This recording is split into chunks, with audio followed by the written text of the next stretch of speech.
Constellation, Last Stand Media's conversational podcast, is brought to you by you. If you want to learn how to support our podcast network, head to patreon.com/laststandmedia.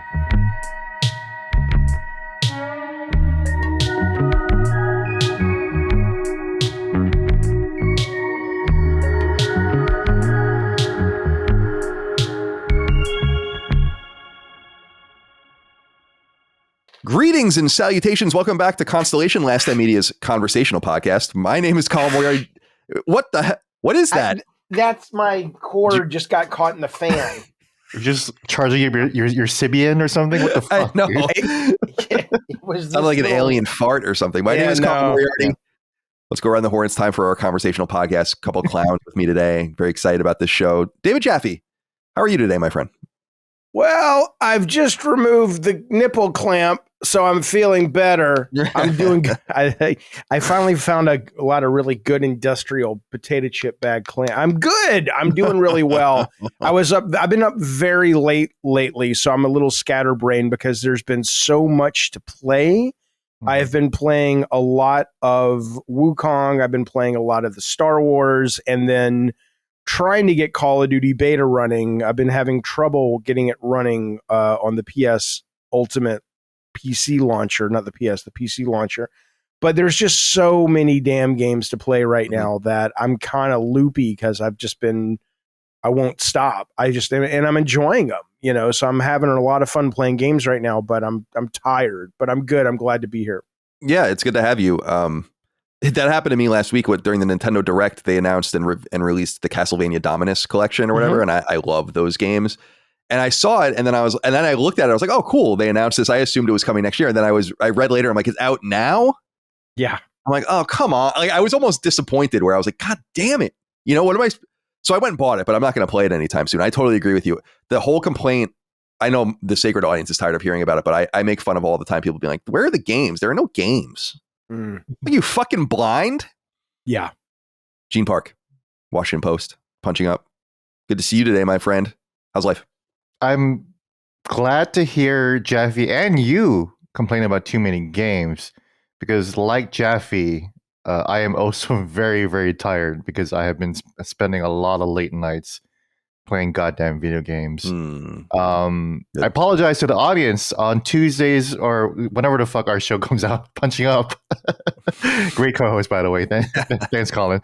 On the last episode of Punching Up, a lot of the audience noticed like, man, Gene's feeling kind of off today, and it's like, yeah, I was feeling actually kind of sick. I didn't catch COVID. COVID's been going around right now. I didn't catch COVID. I just felt exhausted because the goddamn Star Wars Outlaws code came in last Monday, and then Monday was the publication date, and that's a long game, It's crazy. It's crazy that they still play those games with embargoes where it's like, come on, man, you got to know better than that.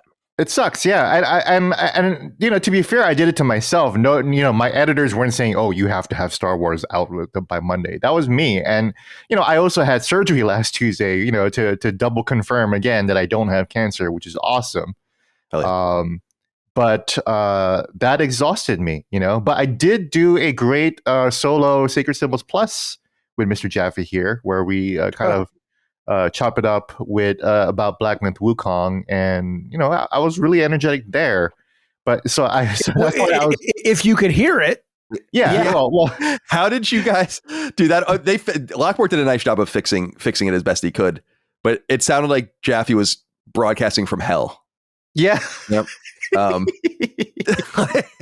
problem is I didn't know. Like, even when I'm on this show and you're on it, or Dustin or whatever is like, hey, your gain's too loud or what have you, I can't tell that unless you're looking at the meter or whatever. Whereas Gene and I, neither one of us were like noticing it live, so we didn't do anything to fix it.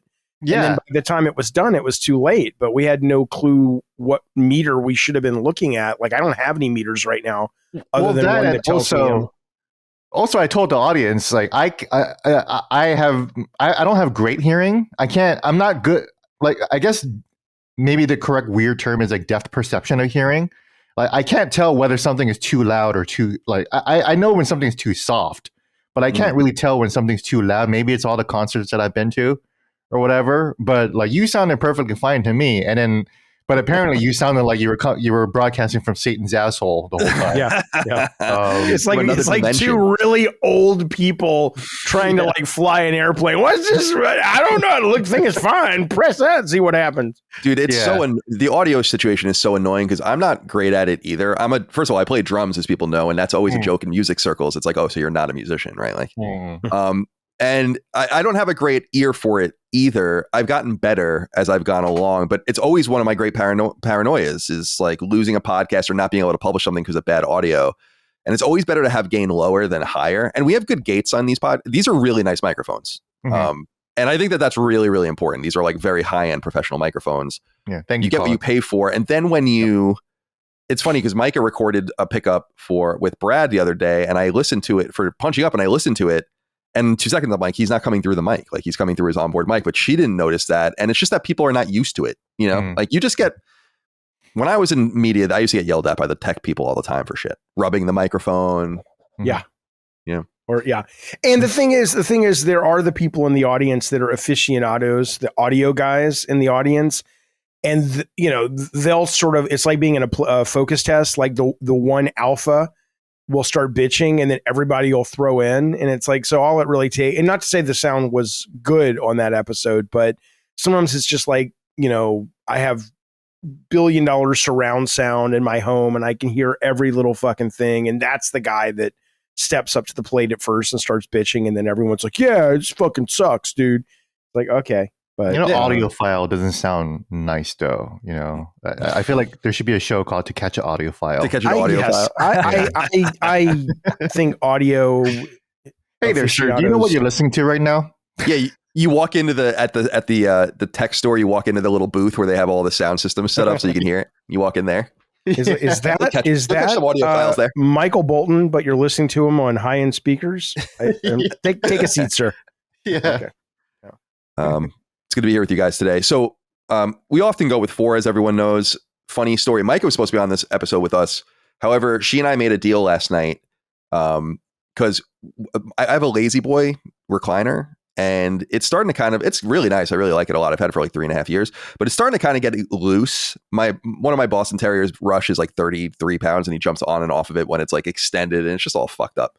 So we had a warranty and we called the people and we paid like a small amount of money and they sent a technician and he ended up just tightening everything up. But Mike agreed to take care of that instead of doing the show because the time frame we got was 7:30 to 10:30 in the morning.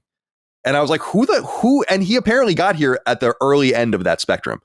Yeesh. And I was like, why are we doing this at 7:30 in the morning? Like, what is going on here? Mm-hmm. The fuck is going on? So she had to get up and so she's tired. And I think she's sleeping now. Because 7:30 is ungodly early for us. And when we go to San Diego, we'll be in San Diego next week for our, actually this might even go up after the live show. I have no idea, but because we're one ahead right now, but we're flying out and I have to get up at like 4:30 in the morning and that's just going to make me want to kill myself. Isn't that the worst? It just makes you want to throw up just thinking about it. No, I mean, it's why I always try to fly out the day before if you can, especially for cross country, but yeah. So what day are you flying out? No, we're flying in the day before. The frustrating thing for us is that Richmond is just not a well-trafficked place. Like you have to fly. We have to fly to Charlotte and then fly from Charlotte to San Diego. So there's no direct flights from here. So we just got to do what we got to do. But the best part is flying into San Diego and it feels like you're on, American Airlines on 9/11 because it flies right into the city. And all the skyscrapers, like it flies past the skyscrapers and you're below that. It's crazy that they allow it, but that's, if you ever fly, I'm sure you've flown into San Diego. It looks like you're going to hit these buildings and it's just like, what the fuck is this? Once you get used to it, it's kind of funny, but probably your first time, it's like, are we being hijacked and flown into, I don't know what's in San Diego downtown, some building. I have a great affinity for San Diego. Like I think it's a really cool city with a lot of, I think it's the nicest part of California personally. I'm looking forward. That's why we picked it to do the show there. So I'm looking forward to it and we'll be in your neighborhood. I'll see you in person for the first time since Twisted Metal 2012. No. We must have done something for Drawn to Death. We did. It was you and me and Greg and a couple of other people on stage at PSX. Oh, is that when you said something about Kyle Bossman. Bosford or Bossman. Yeah, the guy at Easy Allies, and everyone got mad at us for that. And they got mad at me too, and I was just like, "Well, what did you say about Kyle?"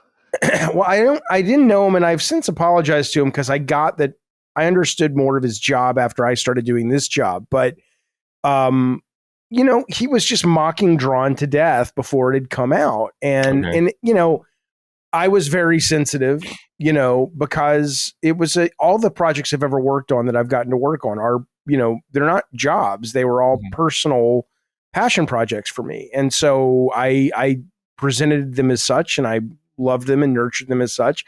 And I just wasn't used to somebody being so prematurely mean. And he was just doing bits. He was just kind of making his audience laugh, but I kind of took it like he was being an asshole. And I kind of called him out on it on stage. And I guess, even Shuhei was there and he's like, "No, Kyle's funny." I'm like, "Fuck you, Shu. You're supposed to defend me, you son of a bitch." I don't know, man. I said something about him, but I've since understood. I mean, I haven't talked to him ever, but I've since understood that, he was entertaining his audience and doing his thing. But at the time it didn't land well because, you're protective of your kids. I get that, dude. I've said it to you many times in the past, but I'm not a multiplayer person, so I would never have known if the game was good or bad. I wouldn't have played it. But I think Drawn to Death was a truly unique and interesting idea, like totally novel and interesting in every way. It's unbelievable. I appreciate that. I agree. I mean, it should have been a single player game, but honestly, that was the funding I could get was to make it a multiplayer game because that's what Sony wanted. And I had a couple of offers from much smaller companies, but I knew Sony, especially with Rhodey and Shu and those guys, they would give us time to kind of find our sea legs as a new company. And so I was like, okay, better to do this and build the company and build it with these guys, the Sony guys, than say yes to some, second rate publisher who maybe would let us do what we wanted. But the minute we slipped up, and we slipped up a lot, as anybody does, let alone a brand new company putting a new team together, we'd be fucked. And so it was the right decision given the options I had, but it really should have been a single player narrative. It's interesting. Yeah. I love the art. I love the idea. It's just novel. Timing's everything too. Can I apologize? I had never heard about Drawn to Death until I heard Colin mention it during his Concord segment in today's Sacred Symbols. Right. So I never heard of it because I was I guess you guys were. This came out in 2017, and I was fairly tapped. I was still not in games media. People keep forgetting, like, "Oh, Gene, you've been in games media for a long time." I started in late 2019, and that's only when I started paying attention. I keep repeating. I had no fucking idea who Colin Moriarty was the whole time, and I only knew who Greg Miller was because he's just so loud, So Drawn to Death. What about me, Gene? Did you know who I was? I did. I loved you, Jaffe. You goddamn right. I'm a goddamn legend, Gene. You are a legend. Your goddamn name was at the back of the box of God of War. So I was like, David Scott Jaffe. That's a name I'm going to remember forever. Goddamn right. But I never heard of Drawn because I wasn't really paying that much attention to E3 Showcase. So now I'm seeing Drawn to Death. The graphics. What the fuck? This looks great. Well, we keep harping on Concord, slapping around Concord for having a shitty visual design aesthetic and design philosophy. And look at this. This is so unique. There's no game that looks like this. No, I wish it was a single player adventure, The problem is that Concord is genuinely a good game as a piece of mechanics. And that's why I hope that team does not get shut down. It would be such a tragedy to shut that team down because it's really a well-made game. I don't particularly like it because it's not my kind of game, and I think thematically and visually, it's not a very good game at all in terms of character design and their obsession with telling stories versus just get the fuck out of the way and let me play a game. But mechanically, it's insanely sound. And Drawn to Death had the exact opposite problem, which is it was incredibly unique and had a great story and all this stuff, but as a team, we had never made a competitive online shooter before, and we were making it in Unity and trying to get it to run at 60 frames, and it felt not good. So if we could emerge the two, but that's why I'm saying don't kill that team, because it's a lot easier to find, whether it's a novel idea like a Drawn to Death or just a more meat and potatoes commercial idea. That's much easier to do than find a good, solid, cohesive team that knows how to make a competitive online shooter well. So you can take that team and go, okay, it was fun. Concord was great. Whether we're going to reskin it as something more commercial or we're going to kill it. And now, guys, even though I don't think they should ever remake SOCOM, make us a SOCOM. Or guys, make us, Call of Duty is going to go away now in 9 years from the PlayStation ecosystem. We need our Call of Duty. Let's start trying to figure out what that is. But you don't just ban that team to the winds. And I hope they know that. I hope Sony knows that. But we'll see, because that game ain't going to work.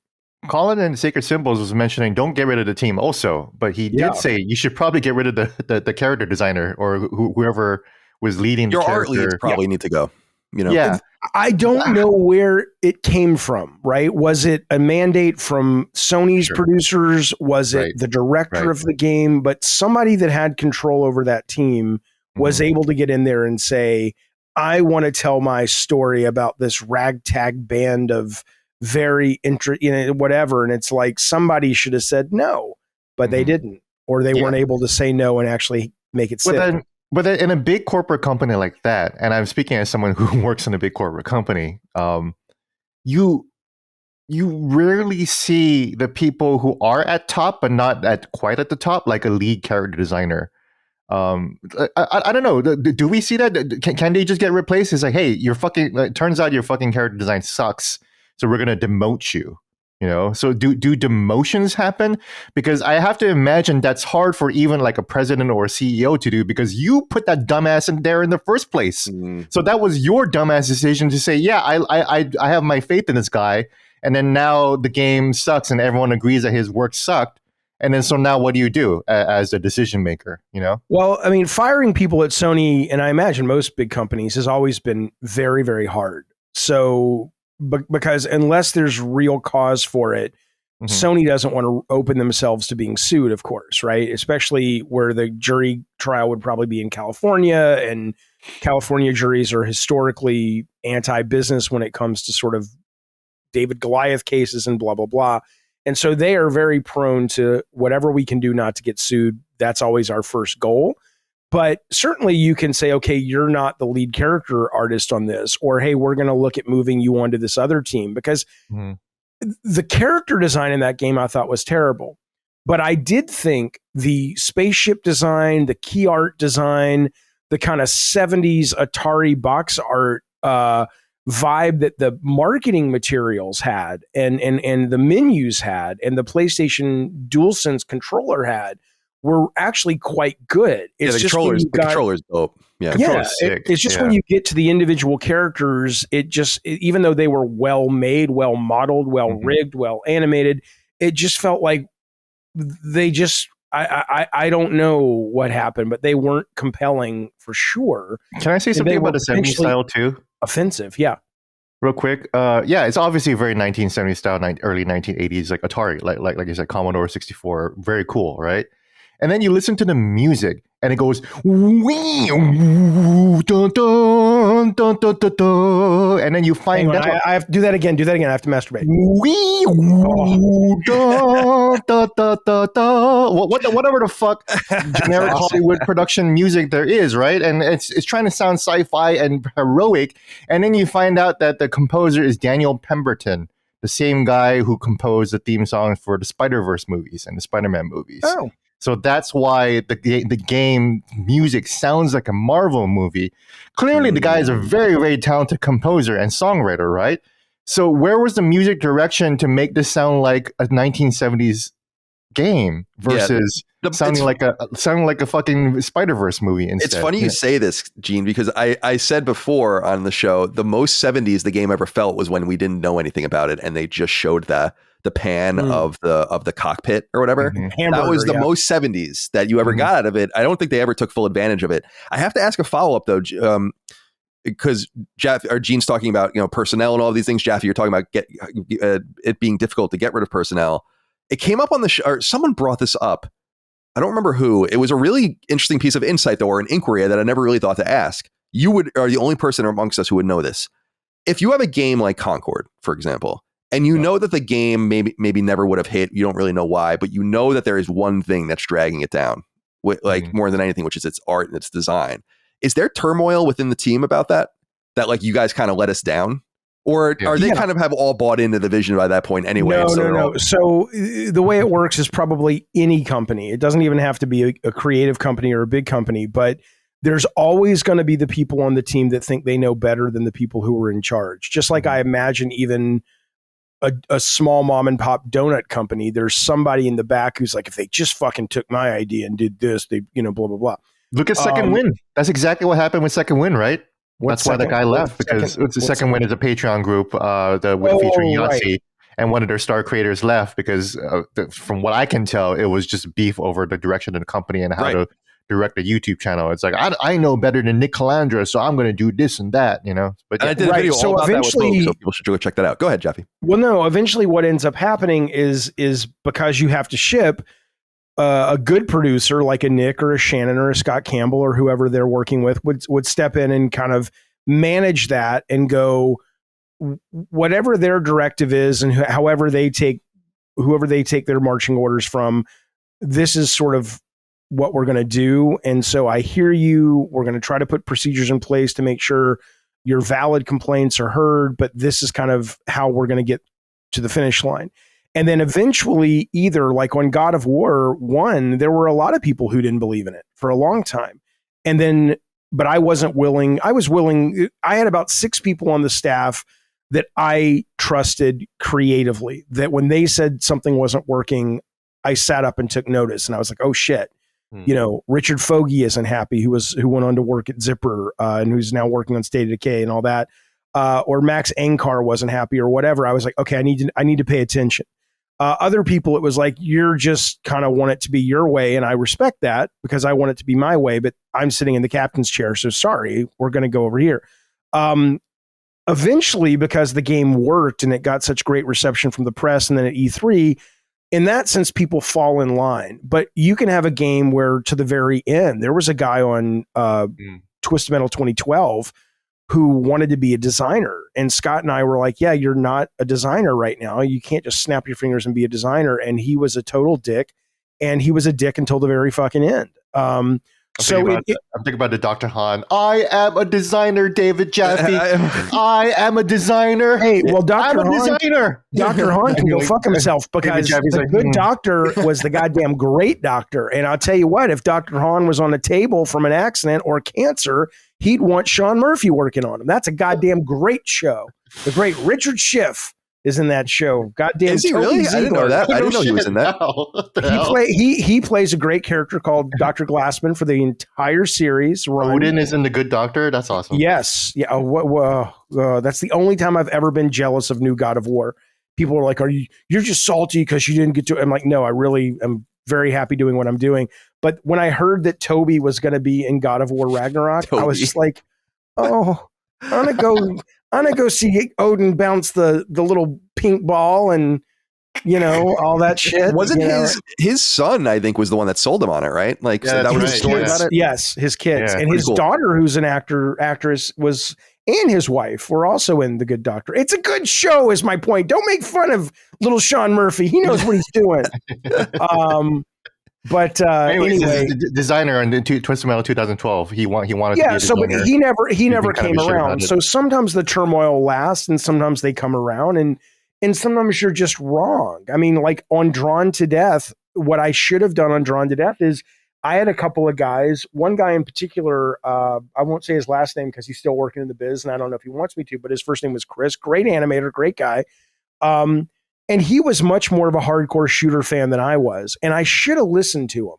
I should have pretty much recognized that I need a lead designer on this game. I can be the game director on this game. I can be the lead writer on this game.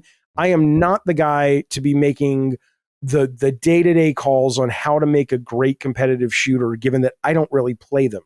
And I was like, I'm going to try to make it a shooter I want to play. And so that was the idea. That was why I thought I knew better, because I'm like, I want to make it for people like me. But This guy, Chris, was more in the trenches of those kinds of games, and it should have alerted me. You know, every time you fail, you learn. And so if I was still making games, I would have, you know, there's a whole batch of treasure in regards to lessons learned from Drawn to Death that I would take into the next one, which is another reason I hope they don't shut that team down. What are they called? Firewalk. Because failure is a gift. And I don't mean to be like I'm some inspirational speaker, but it really is. I always quote the Jay-Z line. He's like, you know, you only learn from failure. I've not learned how to learn from my successes yet. And it's not a line in an album. He was giving an interview. And Gene's like, I don't remember that line. You're lying. What line is that? Which song? Which album? Is it The Blueprint? I was actually trying to remember which song that might have been. No. It was a show called Masterclass on Oprah's TV show where they interviewed him. And he was talking about how his first album was a critical success, but a failure. And his second album, he's like, I'm going to go out and try to make the commercial album. And that was a failure. And he said the third album, which I think was The Blueprint, I don't know what his first it had Hard Knock Life on it, was the first album where he realized how to put together enough of the commercial sense and enough of the creative art sense into sort of what the audience wanted, but was also very emotionally satisfying. So anyway, point being is that that team on Concord, you hope Sony has a leadership vantage point to go, don't get rid of these guys. They failed. So what? People fail. That's how you learn. Are we idiots? We're going to give these guys the competition now. The best of this team's going to go off now and make a shooter for Microsoft or for Epic Game Store, exclude whatever, whoever's funding it. You know, it would be a ridiculous folly for these guys. Ridiculous folly is a not oxymoron. What's the word where you say redundant? Two things? Redundant. Yeah, it would be it would be folly. Yeah. I do wonder though how you feel. I don't know that I have a firm opinion on if they should last or not, if they should stay around or not. Because I think you're right about the talent. We talk about that on the show. Significant talent from Halo and Destiny and Overwatch and all these kinds of things that you've assembled. But I do wonder, and again, Jeff, you would have good insight into this because of the nature of how expensive games have become, and because it's very rare for a PlayStation published first party game to do poorly, this poorly especially. This must be the biggest bomb in PlayStation's history, I would think, right? Like financially speaking? Yeah, I would say, yeah, financially. And I guess per the view of what a AAA game is relative to the time, this game will probably have sold the fewest copies. We were talking on the show. It's like tens of thousands of copies, maybe? Just thousands, yeah. Yeah, like probably at the most. I did note that anecdotally so I have 2,000 friends on PlayStation, 75 of them pre-ordered Concord, which I thought was really surprising and high, but that's literally the audience, you know? Anecdotally, I've been playing a lot of Concord because I have an obsession with failed games. I played Avengers, I played Anthem. I have a fascination with dead amusement parks, empty amusement parks, right? So I've been playing a lot of Concord, and I try to play crossplay, and it's mostly PlayStation logos. So yeah. I do believe that the PlayStation populace is much. It's the complete opposite of Helldivers. I think it's a little healthier, but again, like even if it's 20 times or 30 times or even 50 times bigger, it's still pathetic. So I think it's savable to. I don't think you throw the patient out yet though, because I think most of these games I would be stunned. Like one of the things Sony did with Drawn to Death and Killzone and Guns Up, right? That was their big initiative regarding free to play at the time. Like nobody really believed in it. It was Christian Phillips, Scott Rhodey in San Diego going, "Hey, we think there's something here." Before games as a service was even on the top of mind for any of these executives at Sony. And all of those games, Guns Up was the most successful. It wasn't very expensive, but it was a genuinely well-received game. But Killzone did even worse than Drawn to Death did, right? But I think with Drawn to Death, when they flipped it from free-to-play to pay, and it was like a 6-month extension to do that, I have to imagine they and all these companies realize that they need to put a kill switch in to say, we don't want to spend 6 months transferring this from pay to free to play. We want you to build that into the foundation of the code so we can hit a switch and within 2 weeks we're free to play. So my guess is that this is probably going to waterfall into PlayStation Plus, but probably ultimately free to play. I don't know if they will be able to maybe make some skin changes to the characters. It's not that the characters are bad. They're just generic and they're weird and they're just not very appealing compared to the competition. I think if people were to play it, they would go, man, this is pretty fucking good. It may not be able to compete with Marvel Rivals or Overwatch 2, but it doesn't need to be bombing as badly as it is. It's not like it's a shit game. So I think there's a possibility there. I floated an idea that was pitched to me on my stream and I got lambasted for it on the internet, but I was just like, dude, take this game, rip out your goofy bullshit, reskin it all to be basically PlayStation All-Stars third person or first person character shooter. And you know, release. Good idea. Yeah, I'm of course it's a great idea. It wasn't mine, but I was like, yeah, that's perfect. And yeah, that's terrible. That's so cynical. I'm like, I don't give a fuck. Sony's leaving so much money on the table by not having a Sony kart racer, a Sony card battler, and a Sony fucking shooter. You guys are, and a Smash game. You guys have beloved characters now. Astro Bot. Card games are huge in Asia too. You know, they are massively popular. You know? I mean, go buy fucking Second Dinner, who's making Marvel Snap, and fucking make PlayStation Snap and be off to the fucking races. What's the problem? Yeah, that's so interesting. That's an interesting idea because I have thought about what would their lane be in doing a mascot celebration, and would they want to do something? The PlayStation All-Stars was good, but not great, obviously. But it suffers because it's always just going to be compared to Smash Brothers. Like and it's the same thing with a kart racer. Sure. To me, I feel like they need to find some other. Why? But avenue. Why though? But why? That's like saying Burger King shouldn't make burgers because McDonald's already makes burgers. It's like people love that shit. Somebody also floated to me, don't make Smash Brothers, make Power Stone. I mean, fuck. Power Stone Sony would be the shit. But still, though, 3D movement, though. So it's like, and PlayStation has been kind of like the birthplace besides N64 and Mario 64, right? But like it was kind of where a lot of the 3D pioneering was happening, you know? Yeah. So it would be you know, I'm playing Astro Bot right now, and Astro Bot like obscenely celebrates the entire history of PlayStation. So like I just have that in the back of my mind, like every single great PlayStation game right now. Can you talk about, not the game? I know you can't talk about that. Oh, he can talk about whatever he wants because this isn't going to go live until after the embargo. So you can say whatever. Oh, that's true. Okay. Yeah. Okay. Well, then I have two questions. The first question, though, is not it's more of a, not a, how do you like it question. It's a, I played 45 minutes. So okay. Well, that's all it takes for me. I know within the first hour, and you probably do too. People were like, you can't judge a game. It's like, if you can't fucking judge a game in the first 1 or 2 hours, there's a problem with the game, not with me, but fuck you. But anyway, Sony has historically done poorly with family-based titles. My wondering is because now the audience is older and have their own kids, and this is a celebration.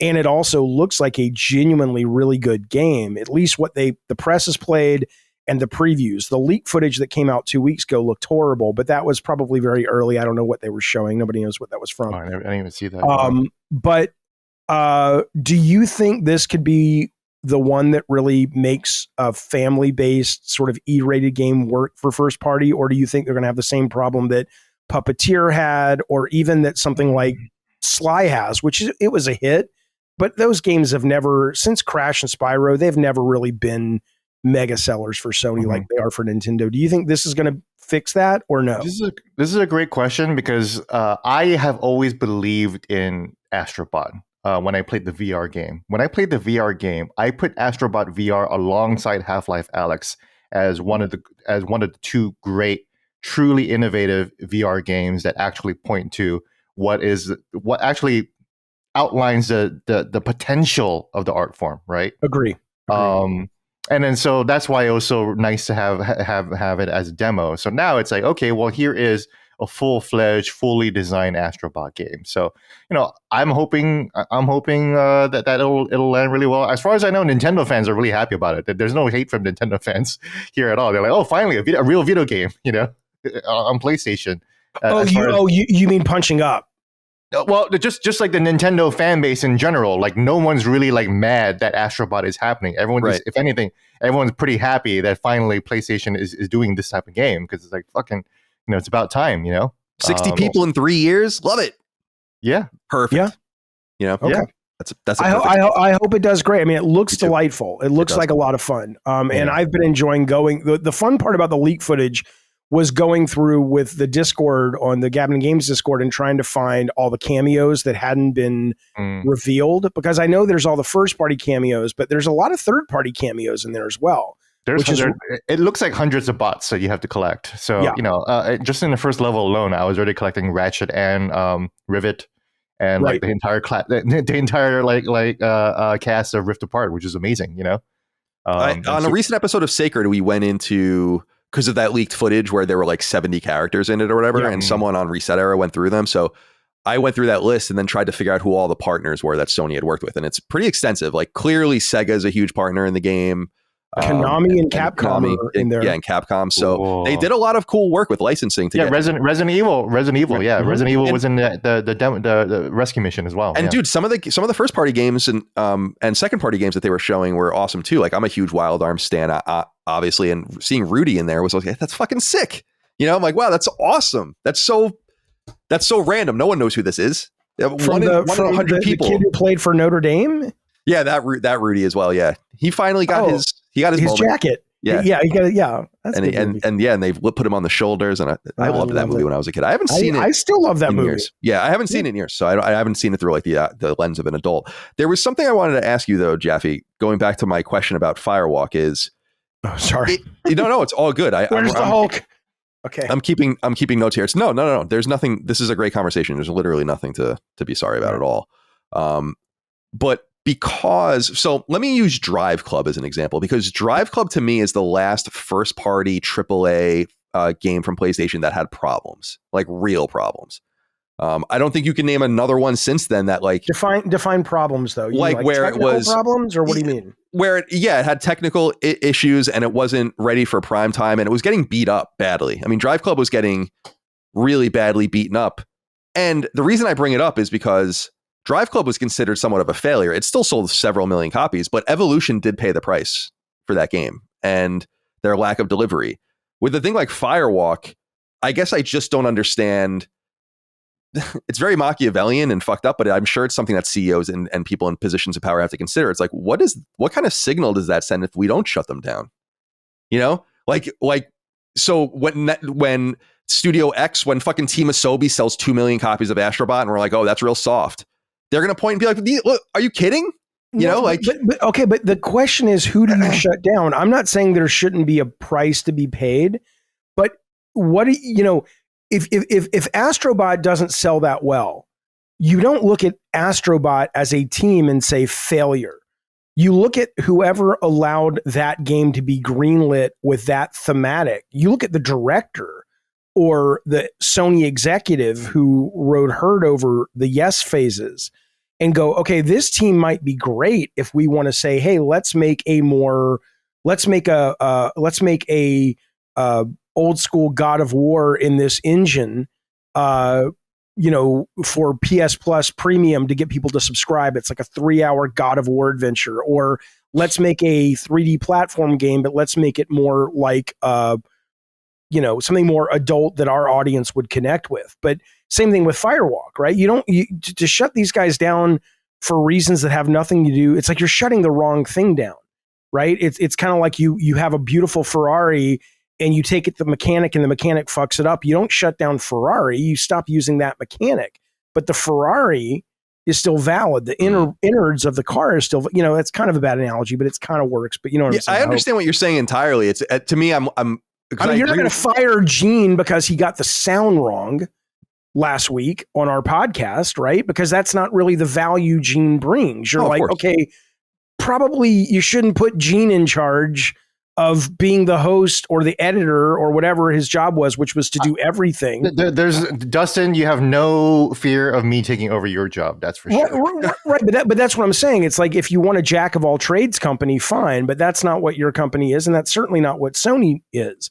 And so, yeah, you should, people need to pay prices for failure, but in their category. And I don't think that the category of the failure of Concord is at the feet of the team that made it. It's at the feet of the person who said, oh, a story every month or every week and this kind of character and this kind of thematic. And that's the person that needs to either go to a different division where they might be valuable or be let go of from the company. But you're going to let go of the guy who did the shooting mechanics? Why? Yeah, I totally understand what you're saying. I totally agree with you on that front.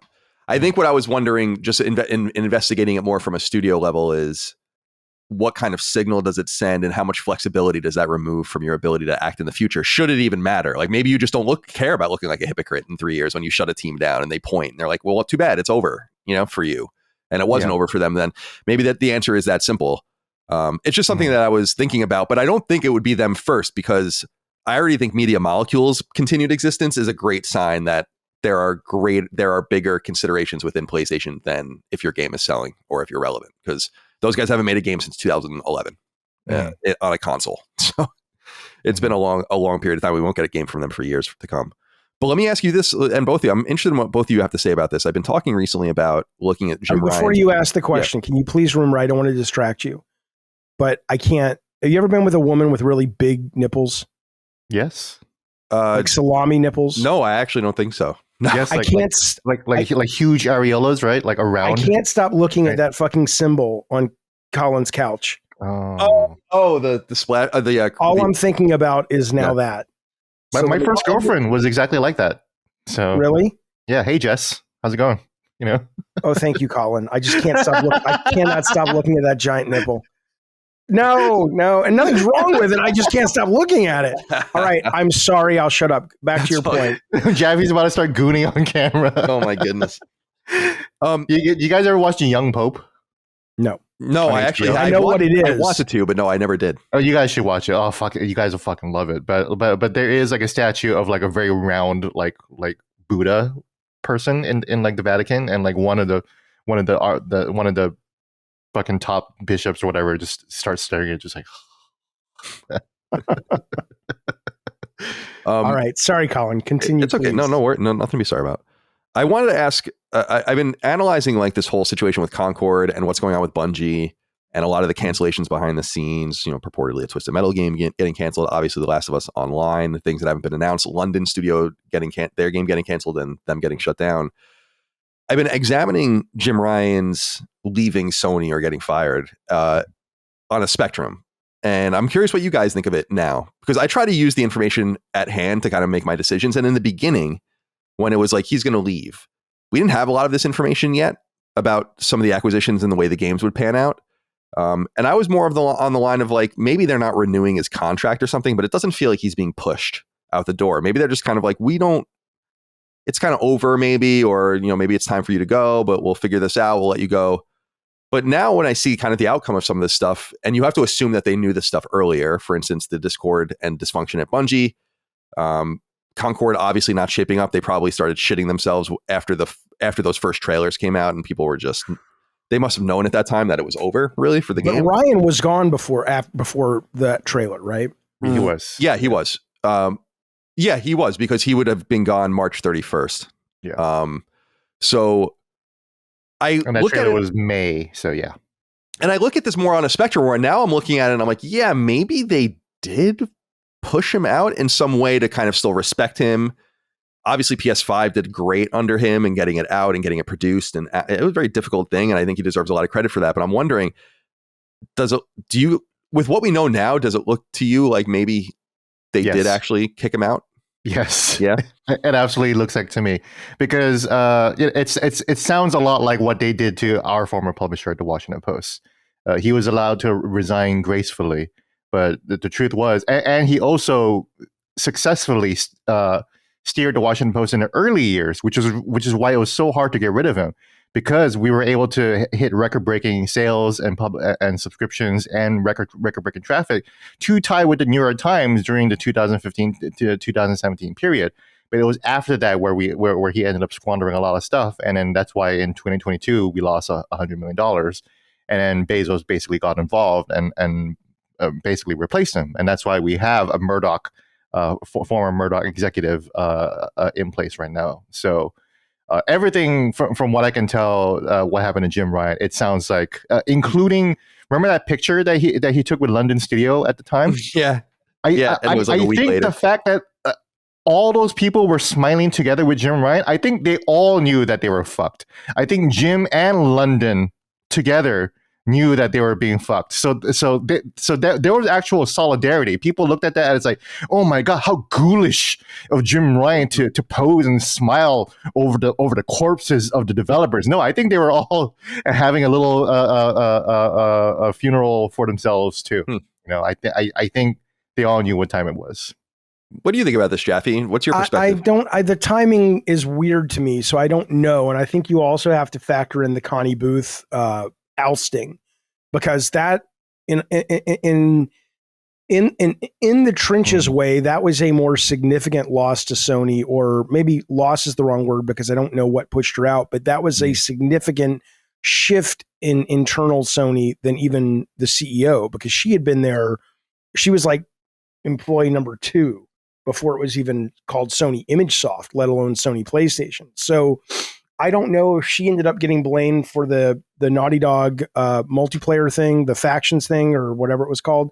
But the Jim Ryan thing, you know, you didn't know Concord was going to fail yet. And I know he was out in March, but his announcement was well before March. So you're having to say that if the writing was on the wall that early for Concord, there were things they could have done because basically Concord's biggest failure is its current business model and its aesthetic.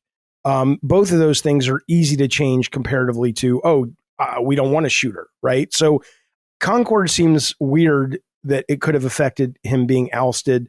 Maybe the Naughty Dog. Yeah, but that's weird. So you unless they basically said you didn't do your due diligence, and now we're stuck with this $8 billion acquisition, and now we're finding out that the mansion you bought, the floorboards are rotted. Perhaps that makes sense. But short of that, I don't know what is public knowledge that we could blame him for. Here's what I'll say though, and I've been working on a video about this, and people got really mad at me because I showed the thumbnail and they were just like, but it's basically, does Sony need a visionary, right? I think it's because I was watching the video of Miyamoto at the Nintendo Museum that they announced last week, which is really a neat museum in Japan. I'm reading a book right now called The Wisdom of Iwata. Obviously, I think Steve Jobs is an asshole, but I was an asshole. But my God, he brought a lot of great tech, although, you know, it's humanity value, depending, whatever. But, you know, a great leader, a great visionary. And I look at Sony and they've been coasting on a vision. And I don't mean coasting like their games are bad. Tsushima is amazing. And I love Last of Us Part 2. I'm not knocking, you know, I love Miles Morales. But they've been coasting on a vision, wherever it came from, of cinematic third-person action-adventure games. And for various reasons that have been talked to death, that being the only way to the top is now no longer sustainable. And so who is there providing, like, I got this, guys, I got the flag, follow me, right? Whether it's a group of people or one person, it's like, I don't know if Sony has ever, except maybe Kutaragi, been a company, or PlayStation for sure, that's had that maverick in a position to say, no, we're going to explore this way. Because it's, you know, games, if you're PlayStation right now, it's not that you're in a tough position. People get mad at me because they're like, they're number one. Fuck you, Jeffy. You're salty.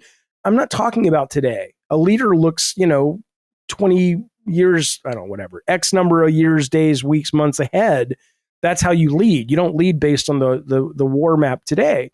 And it's clear that you can't keep doing the same thing they've been doing. And I just, you know, from a public facing perspective, I look at it and go, where is their Iwata, their Steve Jobs, their Miyamoto? A big company this big and impactful culturally certainly deserves a vision. And whether, you know, that is a shoe or a roadie or someone who's not even there, I don't know. But it does seem like they lack a real sense of an engine like an emotional, intellectual engine that's saying this is now our take. When they had Sony Pictures flying, they had Amy Pascal and I think it was Michael somebody, I forget his name. And the vision was she's the creative and she's going to make Oscar-winning movies and he's the business guy and he's going to make sure that we only greenlight things we can afford. And they had like a 10-year run of amazing shit. Like, where is that leadership at PlayStation? That seems missing, but it may be there. We just don't see it. Do you think, and I'm not even being facetious about this, although it's not quite who you're talking about, but maybe Mark Cerny would be the closest thing that they have. Not at all. No. What I was saying about that was that Mark Cerny is so autistic coded, it's not just that he's technical. He can't. He's just too much of an engineer. Yeah, like I actually think he's been a massive mover with the PS4 and the PS5 behind the scenes in terms of what it can do, how it interfaces with developers and all of the rest. But he just doesn't have. And he said something recently about Astro Bot where he played it and he said something like, "This is a game." You know, no, this is a game. And it's like, dude, just give Mark Cerny the games then. But I just wonder if like he would be one half of what you're talking about. He might be the technical half, but I think the technology is becoming less. Like Mark Cerny was that guy when the roost was ruled by the coolest console.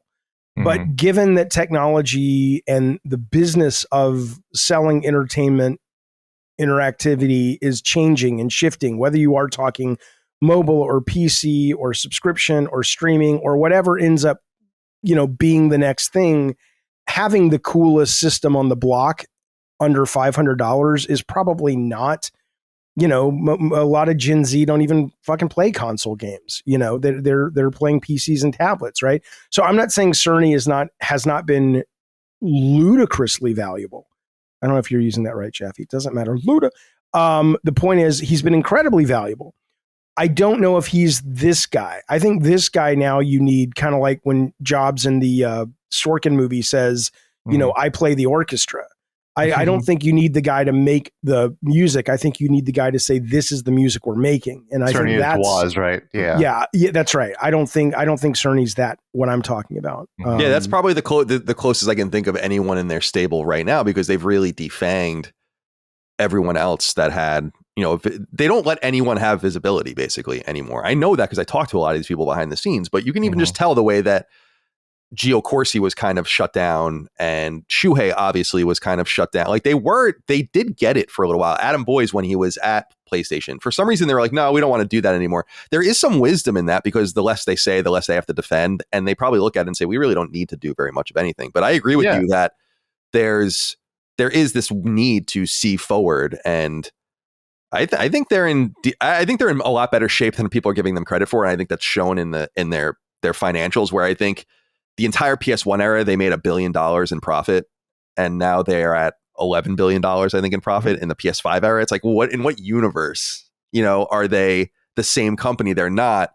But I think it's corrupted their internal thinking and the logic behind their projects. I also think, and I've talked about this extensively with a few people on different shows, but I also think they've been corrupted by a specific part of games that has become their most drastic need in attracting people, which is the fidelity. And that just happens to be the most difficult part and the most expensive part.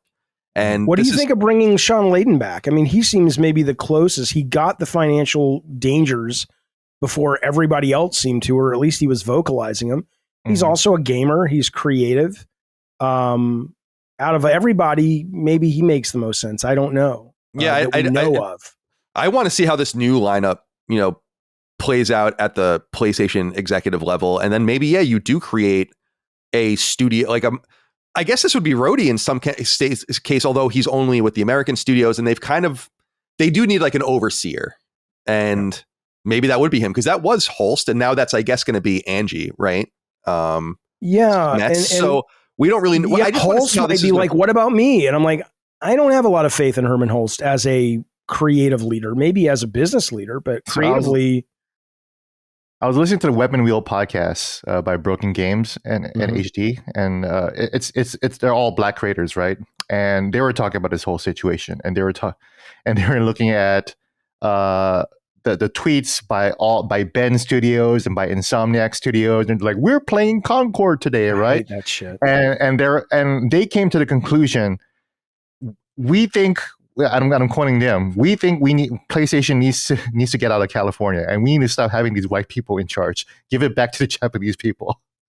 Yeah, there are way too many white British and Californian people in charge of PlayStation, and get rid of them. It's jokes, obviously, but that's one observation. It's interesting though, because if you believe that there is some sort of cultural problem that has to do with like, inclusivity and all of these different things, if you listen to Sony, it's only going to get worse at Sony. Well, Japan, and Japan, like I always watch their telecast when they every 3 months or whatever, and when they do the Q&A and all that, and they're totally about like, yeah, we want diversity and inclusion and all these kinds of things. So they have bought into that vision. I don't think I think that matters around the edges with some of the weird shit they do, censoring this or having a problem with this or whatever, and where Switch is now the place where you play a lot of the pervy kind of games and shit unedited, which is just unbelievable. I mean, that's for anyone that grew up with an NES, that's unheard of and weird.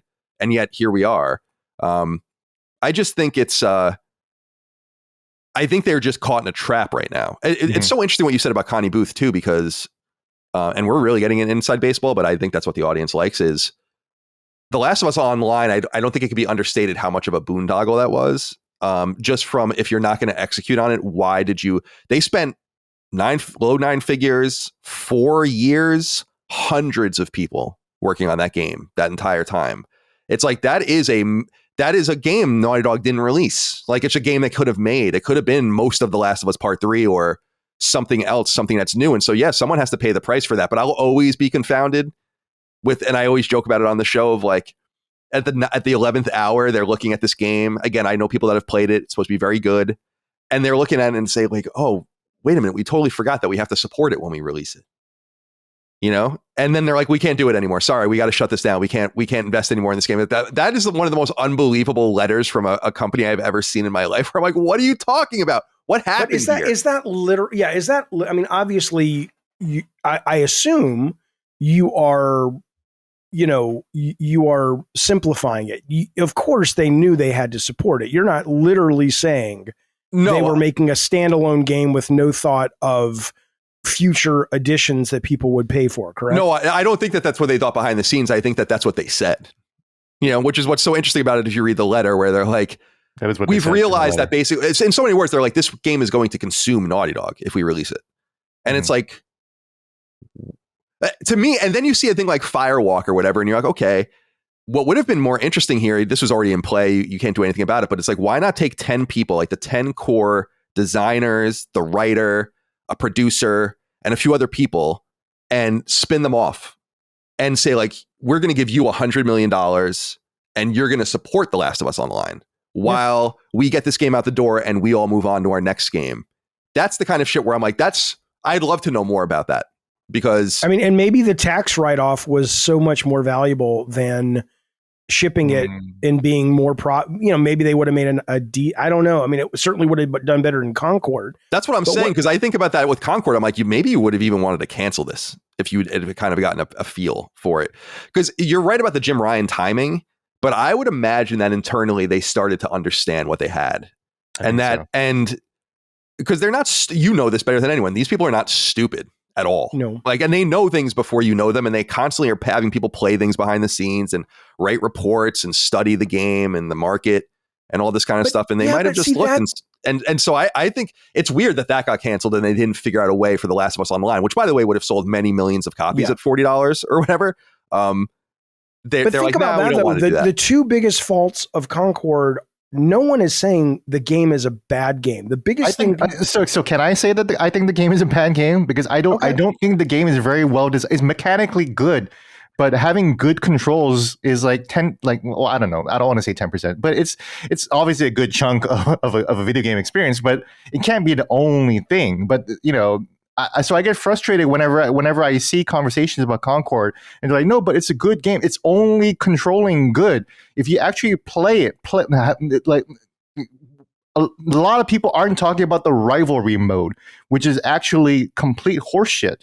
If you guys, most people only play the straight up deathmatch mode or team deathmatch. Yeah, because you can't because everyone fucking hates rivalry mode because it's too confusing. It's not fun because it doesn't. It punishes you for having a favorite character, It's way too confusing. It has all these numbers and statistics. So it feels like a mode that they made so confusing, and they were so focused on making it unique. And it's like, oh my god, it's fighting games, and strategy games, and deck building. Yes, but I didn't play that. And then so I'm playing it. It fucking sucks. It's a shitty mode. What I'm saying is there's two modes in Concord. There's rivalry mode, and then there's just whatever they call it, the straight up deathmatch mode, right? Deathmatch and capture the flag and all that stuff. Yeah. Right. Well, I only played the beta. I only played the beta, which had the straight up team deathmatch and rivalry. Yeah. So what I'm saying though is the issues with that game is if you would have said $40, that's ridiculous. That's a decision that is an easy decision. Like nobody thought that was a good idea in the world that heard it, maybe internally. Mm-hmm. And rivals or rivalry or whatever, you could have said, okay, we're not shipping with that. We're going to look at the beta numbers and go, everybody likes team deathmatch. Rivalry strikes me as designer porn. It's again, this kind of goes back to the who's leading the ship. You had somebody on the team that wanted to tell their story. You had somebody on the team that was really had a bee in their bonnet about overt inclusivity, which I'm a big inclusive fan, but it does seem like it's more box checking than genuinely inspired character design. And clearly you had somebody on the team that was like, this is my, opus of design of when all these pieces work together and you play it like this, it's going to be the next esport. All three of those people need to have been told to take a fucking seat. I agree with that. But all three of those things, along with the $40 price point, those are things you could have fixed up until months before the game shipped is all I'm saying. So when I say it's a good game, I'm talking specifically about the team deathmatch mode, which most people played. It's fun. It's as fun as Overwatch 2 is to me. It's certainly as fun as Marvel Rivals was if you got rid of the brand. Marvel Rivals rules to me because the brand, but brand aside, Overwatch is probably a better straight up deathmatch game. Would you not agree that the deathmatch game itself is genuinely as compelling as any other kind of hero shooter out there? I wouldn't really say so because, the level design isn't that good. And, I don't know. Like it kind of feels good. Like, yeah, when I get a kill, I'm like, cool, I got a kill, but, it makes me want to play Halo instead, Do you play hero shooters like Overwatch 2 or Marvel Rivals, or I don't play hero shooters, so there's that. So I'm not saying I play them a lot either. I'm just wondering. The reason I'm questioning this is I'm wondering, to Colin's point, is how much of the writing on the wall was clear and you could have easily done something about it versus like if it was the level design, if it was built into the DNA of the game that no matter how good the mechanics were. Yeah. We could tell a year ago this was going to be a dog. That's what I'm wondering. Yeah, I've actually spoken to esports consultants, and they said I wish they paid me money because I would have told them to fucking kill the game because this game sucks. Yeah. And they're like, just wait. They're going to add a bomb mode. They're just going to copy Counter-Strike eventually because guess what happened? Because X Divine is dying, and guess what happened yesterday? They added a bomb mode to try to pick that game up because eventually all games will become Counter-Strike. But yeah, if you let anyone play the game, they would say this has no gas, Yeah. And also even with the inclusivity part, and I hate to bring up Deadlock or whatever, but it's such an obvious comparison. But Deadlock has a very, very diverse cast too. But they do some unique things with it. There's a gargoyle there, like Disney's Gargoyle, right? And she's a Latina, right? She's Latina coded. But she's not a Latina-born gargoyle. She is a gargoyle raised by a Latin gang. So she adapts the culture and the mannerisms of the Latino gang. Okay, so you're making the Latinas the monster. I understand, Gene. But like she is and there are other Latina or Latino representation in that, but look at what they did with that twist though. It's an interesting story. I want to know more about this gargoyle's history with the Latino gang. That's like they found her at the church or whatever because they all probably go to church, so that in itself is already pretty interesting. And to be fair, Concord actually does have interesting backstory because if you reach a certain level 3 at least, on each character, then you'll unlock nodes in that galaxy guide.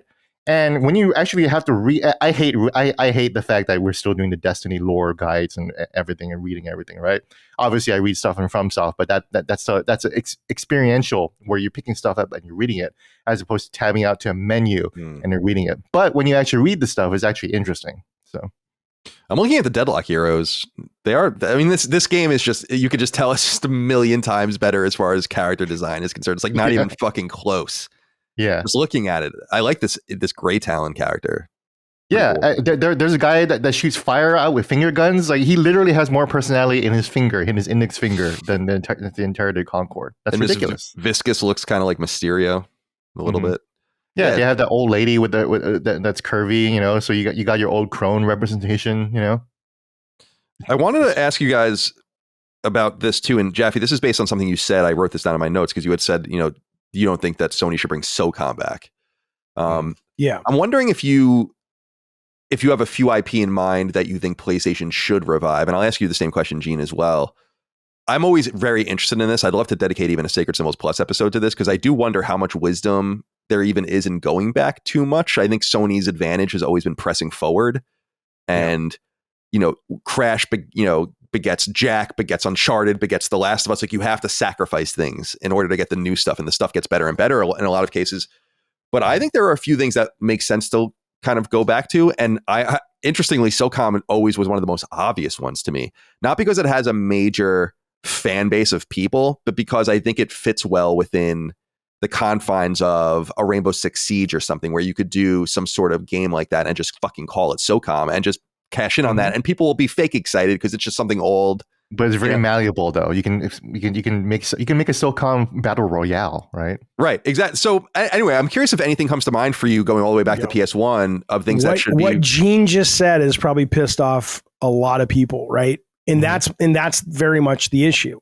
And I got a front row seat, albeit much smaller venue, with Twisted Metal 2012, which is when you have, what I have found is when you have, and this applies to movies too, you see it with Star Wars or whatever, but when you have a certain amount of time, it's a magic number, and I don't know what that number is, maybe it's different per property, that passes.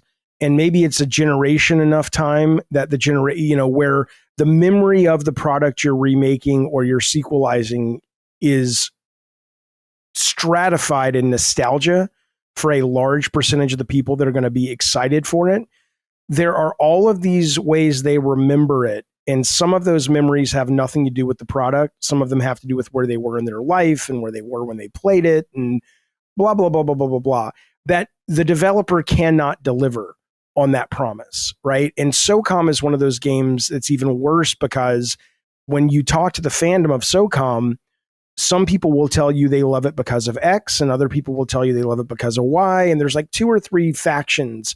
And so if you don't please all those factions or the right factions and still make a modern game that people who've never even heard of SOCOM are going to be excited about, that's a really hard line to walk. And unless you're talking about a brand like Star Wars or something that at one time was so valuable, even though it hadn't been around in a while, you're much safer just going, you know what, we're going to basically take what we think people loved about SOCOM, but we're going to plant a new flag and we're going to call it, military shooter guy game. And in that, we might kind of lose some of the initial, SOCOM's back, great, but we saw that with The Last Guardian. And, everybody lost their shit when The Last Guardian was revealed that it was coming out, or Shenmue 3 was coming out. But after the PR hit, it's not like it translated to sales. So I would say stay away from SOCOM, not because I don't think it's a great historical brand, but because, why risk it versus just make something? Because I agree, Sony needs a meat and potatoes, shooter. Maybe a twinge of the Sony arty-farty magic, but just let that valve open 5%, 10%. But don't open it like Concord. That's always Sony's biggest problem. Is it's like, yes, your artistry is great, but sometimes you let that valve open way too fucking much, and it's like, give the people a fucking meat and potatoes game, but give it to them with a little bit of your Sony magic. That's what I would say, and don't call it SOCOM. But as for other brands, not really. I'm not saying there aren't brands that I could go, ooh, that'd be cool, but maybe Sly Cooper still has some gas in the tank. Maybe, but I don't think so. There's nothing that I'm sure I'm missing something, but I think better to do it like we were talking earlier in this show about whether it's a cart or a card game or a Power Stone game. The love of the brand is there. Celebrate it in different ways like Astro Bot, but to make just a straight up remake of Parappa the Rappa or what, it gets you a little PR ping and then people move on. They don't care. That's what I would say. Well, what do you think, Gene? Is there anything that stands out to you? Yeah, real quick, I take Jaffe's point regarding people's memories of a place and time of a certain IP, because that is exactly what the problem was with Halo.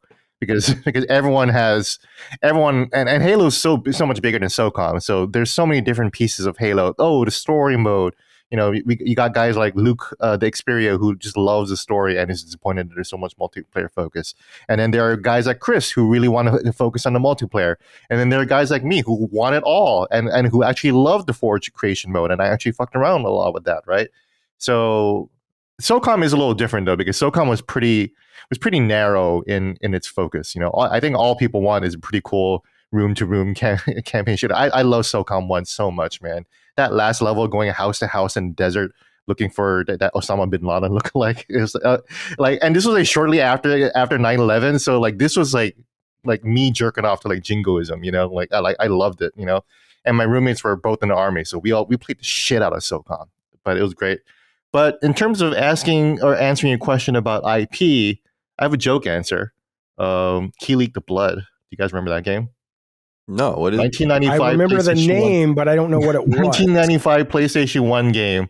It was kind of their first person shooter, developed by Genki. But I played the hell out of that game. No one remembers this game, but it was basically a mech shooter, and it was in first person. Oh, Killzone the Blood. Killzone the Blood. I called it Killzone.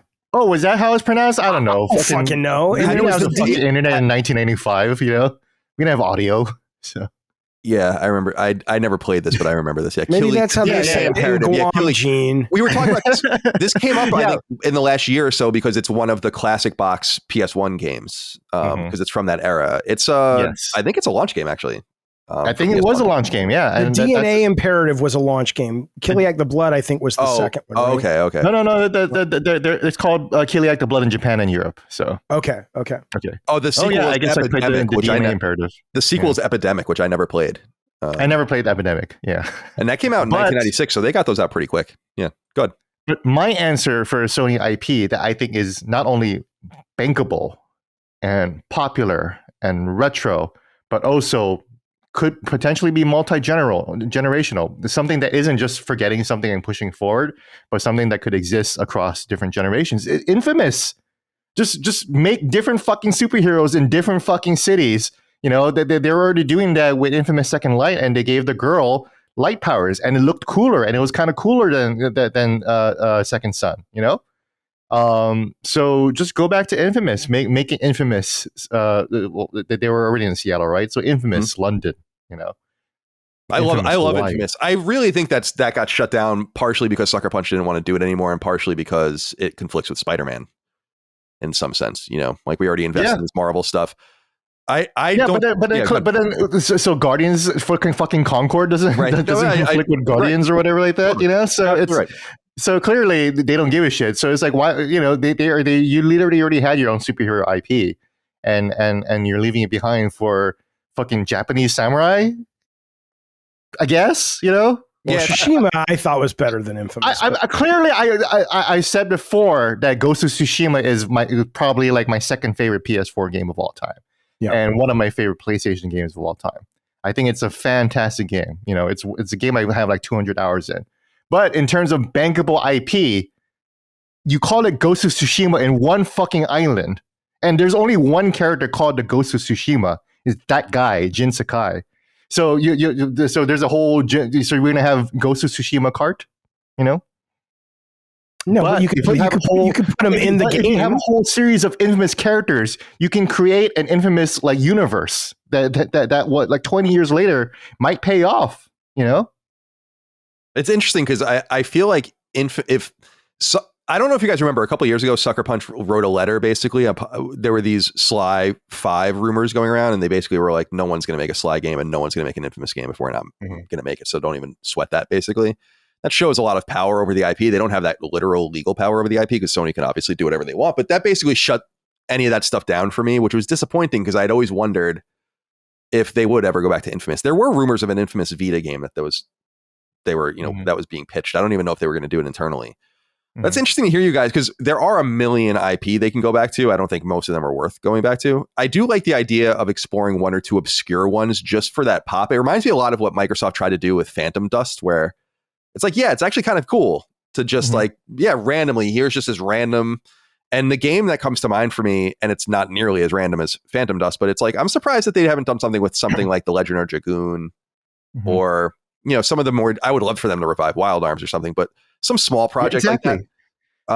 So think about the pop that the Nintendo Directs have been having for the last like 2-3 months, right? Fucking Marvel versus Capcom and Capcom versus SNK2 Power Stone. These are old games, right? But they're bringing them back. So think about a Wild Arms collection and think about how fucking you would be excited. I'd be fucking stoked too. I love Wild Arms because it's not going to sell that well. It's not going to ultimately. But that's the issue, though, man. Like I really think it's fucking ghastly and ghoulish that we got Phil Spencer out there saying we're a business. Are we not also a creative industry too? So Nintendo just released MEO the Smiling Man, Famicom Detective Club. What the fuck is that? It's true. But they are still supporting it. It is a choice. Like, it is interesting because Nintendo is so dependent on its own software in some way that I think that it gives them more of a room to explore that kind of thing. But I am disappointed. The Insomniac leak, as it showed us so many things, does show it's like, well, if you do medieval like they did at Other Ocean, it sells 500,000 copies. And Sony's just like, well, whatever. I mean, but I do think that stuff is additive. That was just a random idea for a smaller game. There are bigger games that I think one of them is. And I'm surprised that this guy never even got off the ground at all anywhere. What is Twisted Metal? Where I'm like, I just feel like this is obvious as a game as a service if you can just do it well, and even Destruction All-Stars being not now that game, no one really cared about that game. But if it was a Twisted Metal game and Twisted Metal coded and all that kind of stuff, it probably would have been way better off. And I know that team was working on Twisted Metal for a while, and then that got kicked out to someone else, I think Sumo, and then it got canceled. That's one IP. And then I'm really interested to see what you guys think of this. I agree they need a first-person shooter. Something that new would be really sick. But I actually think that they have their two most untapped IP in terms of potential and how cool they are, I think, in the AAA space is Killzone and Resistance. And just doing one of those again and rebooting them, I think would be awesome. Killzone seems especially prescient because it's about inner human conflict and fascism, and like getting cast out and the Civil War and all this kind of stuff. Killzone's actually really fucking cool from a presentational standpoint. It's just not a standout game, especially the original one. I know people really like the online functionality. It is a cool universe in Resistance. I like Resistance games better, but the Killzone universe is fascinating versus Resistance is an alien invasion, and that's cool. But, and Resistance is dope. I agree. The Resistance games, Resistance 3 is arguably my favorite shooter ever. But it doesn't, in a world where there's so much post-apocalyptic shit, where there's so much alien shit and all that, it's like it's not differentiated enough. Yes. I actually think Killzone is a dope name, not for nothing. So I feel like there is something there. It's like, now I wouldn't be so surprised. It seems like Herman Hulst obviously has a bias towards Guerrilla with some of the things that have been greenlit, and that have been ongoing since he's took over the studios, and he's not even in that position anymore. But yeah, I look at one or the other there would be pretty cool to just imagine, like just seeing a Resistance logo or just a Killzone logo and them doing it again, but doing it right on PS5 Pro, the Hellgast in the eyes, the beautiful darks and brights of modern LED screens and how that would OLED pop. Screens, man, and the smoke and everything. I mean, your fucking Killzone still looks so fucking good. It does. I mean, that was always it's especially with Killzone 2, always its advantage with that fake trailer they did for it or whatever. So those are the IP that come to mind for me. But I generally think that moving on is good. And ideally, if you were to say to me, like, you can get a new first-person shooter or you can get a Killzone or a Resistance, I'd be like, well, the new one would be a lot more fun and exciting. I think maybe a little more risky for you, though, because I just think there is this level of, it's what I always say about Woodstock. the joke about Woodstock at the festival is like, it had many, many, many times more people than could have been there claim that they were there. I think you see that a lot with old games where it's like, I loved Killzone. I loved GameCube. It's like, yeah, sure you did. But that works nonetheless. People feel like they're in on something. And that worked for me when I was a kid too. I was really intrigued by the Atari when I was a kid because I had missed it. Yeah, they made Woodstock 99. Yeah, and then Woodstock 99, which was like, I was in high school, and that was an iconic moment for all of us. The Olympus. It was huge for us. Yeah, we were like, oh my God, it's like Woodstock for us, It's new metal Woodstock. So I don't know how you guys feel about that. What do you think, Jaffe, about Killzone and Resistance? Do you think there's any juice there? Okay, no. I'm not saying you're wrong about, like, I think the only strong part of Killzone, I mean, a lot of people will rave about the multiplayer for Killzone 2, which I never played. Maybe it was great. I imagine most of the people that brought that magic are long gone, and you can't just snap your fingers and replicate that because the expectations of a modern multiplayer shooter are very different. But certainly the visual iconography of Killzone is really insanely strong, and specifically only the Hellgast. I mean, that's the magic of that franchise, is that design of that character. I think the entire entertainment industry is in great danger right now of obsessive going back to the well. And I understand it because the cost of things. But the audience, the younger audience, I was listening to Winona Ryder yesterday. She's doing all the press now for Beetlejuice 2 or whatever it's called. And she says, all of the stars that she works with, the younger stars on Stranger Things, they're like, the first question they'll ask about, she'll say, like, have you seen this movie? It's like, well, how long is it? Like, younger people, and I see this in my kids who are now 21 and 18, they don't want to watch movies.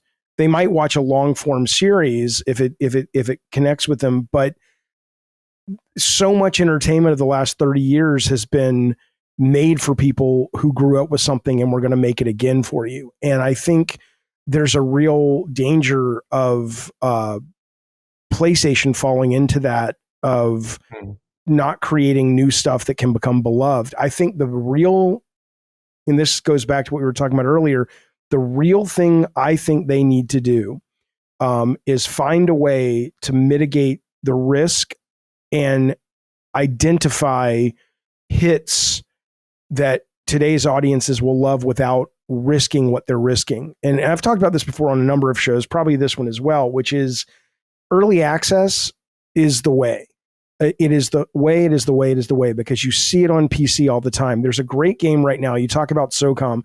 There is a great game that I don't even know if it's out of early access, but it was in early access forever called Ready or Not on Steam.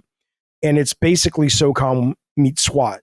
And it's you can play it co-op, you can play it single player, you can give your AI guys commands. You worry about their psychology between missions if they've seen some bad shit or if you haven't healed your teammates. But you're going into these hot zones in America, like the one I played the other day was like an Echo executive's mansion that had been taken over by Echo terrorists. And you're going in and it's very careful, and one shot, one kill, and you make one mistake, you're fucked. It was a very small team. It didn't cost that much to put that out there and see if there was interest, right? Sony right now would never do that. It's ridiculous because if you open a Broadway show, you don't open Les Miserables on the west side or east. I think it's the west side of London or Broadway. You do read throughs, and then you shop it around, or you workshop it, and you open it off Broadway, and then you change it. If you have a TV show, you have a pilot. You shoot one episode, you put it out there with a bunch of other pilots, and you show it to people, and it's like, which ones do you guys like? Sony, since we're talking about Sony, but a lot of companies do this, seem to be in this very old-fashioned mentality of, let's spend $100 million on something, and we'll have marketing tell us it's okay, and we'll do some play tests, we'll do some focus tests. But could you not have seen the writing on the wall for a game like PlayStation Destruction All-Stars or Concord well before they shipped it? So my point about this is, when it comes to the sequels or what brands they should reinvigorate, they need new brands. I don't have a problem if they want to try a Twisted Metal or try a SOCOM, but you don't need to try it as a final game. The juice in Twisted Metal, there's a game that just came out recently called Speed Freaks, which is the Warhammer Twisted Metal game. and it's fine. But it has the problem I've always had with how do you make Twisted Metal relevant today, which is the cars move so fast and they move like cars that you don't have the nuance and fidelity of interactions between characters. It's like, I ran past you really fast and I shot a missile. Did I get you? Cool. Let's loop and do it again. Like, there's not much there, right? If you think Twisted Metal has gas in the tank, then cool. Make early access, make 6 cars, build in your core mechanic idea. Is it that they're cars, but they actually now have the ability to strafe and they have a little bit more motion, so the combat can be deeper than just how an actual car is? Or is it more about protecting individual sides of the car? And we haven't really done that in a lot of fast shooter, whatever. And put it out in the early access program. If people love it, keep working on it. That's what they should do with these games, because you're risking way too fucking much. And you're also getting into a creative junkyard where you can only make stuff that you think is a sure thing, which by the time the game comes out is 5 years late. And that sure thing is now yesterday's news. So my answer is, I don't think if I'm running Sony, I would not be using the rear view mirror all that much. I might, if a team wants to try it and they're small and they want 3 months to fuck around and prove to me I'm wrong, okay, cool, do that. But I ain't going to invest in a new Killzone. I'm going to look at Call of Duty and go, we're going to need that in 9 years. And Killzone is probably a little bit too arty-farty for the bros who make up a large group of that audience, but we need a little bit of a twist, but not the Killzone twist. So are you saying that because you don't believe that Sony's past IP are continually bankable for multiple generations? I think an IP can be bankable for multiple generations, but do you think Sony lacks that currently, even in its past? Because the strength is not the IP. The strength is the game. Saying that Sony needs to keep moving forward, but there is one platform holder that has not moved forward at all. That is still making this Mario games and Zelda games. It's not accurate, though. What you're saying is accurate at an intellectual property level. It is not accurate at a gameplay level. If you play, of course, of course, I know this. Yeah, I know you know, but that's what I'm saying. So when a lot of people say, "Well, Nintendo just makes Mario games," like as if they're simply making the same fucking game. When I'm talking about multiple generation, look at the payoff that the Mario movie had. The second best, the blockbuster movie last year, over $1 billion, and what was looking to be the best movie of the year. Okay, but then that's a different question than Colin's asking. If you're saying, can the Resistance IP, with basically an almost brand new game, maybe it's still in the action shooter genre, is there value in making that IP great so that we can continue to monetize the love of that IP over decades? Sure. But that's different than just saying, let's greenlight Killzone 4. Let me step back. Let me explain my thinking, because I actually pulled up my own interviews with Jim Ryan in 2020, right? Yeah. So maybe this could be reading between the tea leaves of why Jim Ryan left and why PlayStation is in this spot. So he told me two things, which is very interesting and relevant to our conversation. He told me storytelling and narratives are typically much, much, much more powerful and effective when they're credible and when they're realistic. Right. And then he also says, it doesn't even make any sense, by the way, but keep going. It doesn't make any sense what he just said, but keep going. Sure, yeah. But the vision is that while we have very much respect the primacy of PlayStation as the principal resting place for the great intellect, the great gaming IP we have, we kind of think it's time to explore extending the IP. We think both these steps are perfectly logical and rational things for us to do. We should be making that IP work a bit harder for us as an acquisition tool for PlayStation. Cool. So PlayStation is clearly thinking about trying to make IP bankable outside of just games. And they are basically trying to do exactly what Nintendo is doing. Because the Nintendo is like, we want the Mario movie to make people play the Mario games, right? And obviously people made the Cyberpunk show to play the Cyberpunk game. So that's what I'm asking. Like, do you think that so you're thinking PlayStation hasn't made bankable IP? Because I'm not saying that. What I'm saying, though, is that there's nothing inherently bankable about Mario as an intellectual property on paper. right? Mario did well because of all the time they've spent with it and the love that the various games have given to people. Exactly. But so why can't that happen in any other platform? It absolutely can, and it absolutely should. But that wasn't Colin's question. Colin's question is, I assume, is coming from more of a place of, do we want another Killzone because we love the last Killzones? Mm-hmm. And I'm just saying, you know, the idea of saying, can you take any intellectual property Sony has and make it into a great game, and make the IP continue to be valuable? Sure, of course you can. But I don't think there's anything inherently magical about, oh my God, we're leaving so much money on the table by not making a new Legend of Dragoon. The audience is demanding that. I'm approaching it from a standalone title. Legend of Dragoon over the decades. You know, Uncharted is probably the closest thing, and God of War, obviously, right? I get it. I'm just saying that the answer, though, to should you continue to nurture IP and turn them into things that PlayStation Productions and of course, why not? That's a great idea. There's great money there. Certainly not at the expense of new stuff. And to Nintendo's credit, they do try new stuff. Mm-hmm. But that's different than just saying, hey, let's make a new Twisted Metal because it'll do bank because people love it. I'm like, no, if you're going to make a new Twisted Metal today, you need to look at, like, I still think the Twisted Metal intellectual property is quite good. Sony doesn't have horror. They really need some horror. And even though I think the TV show is goofy, I enjoy it.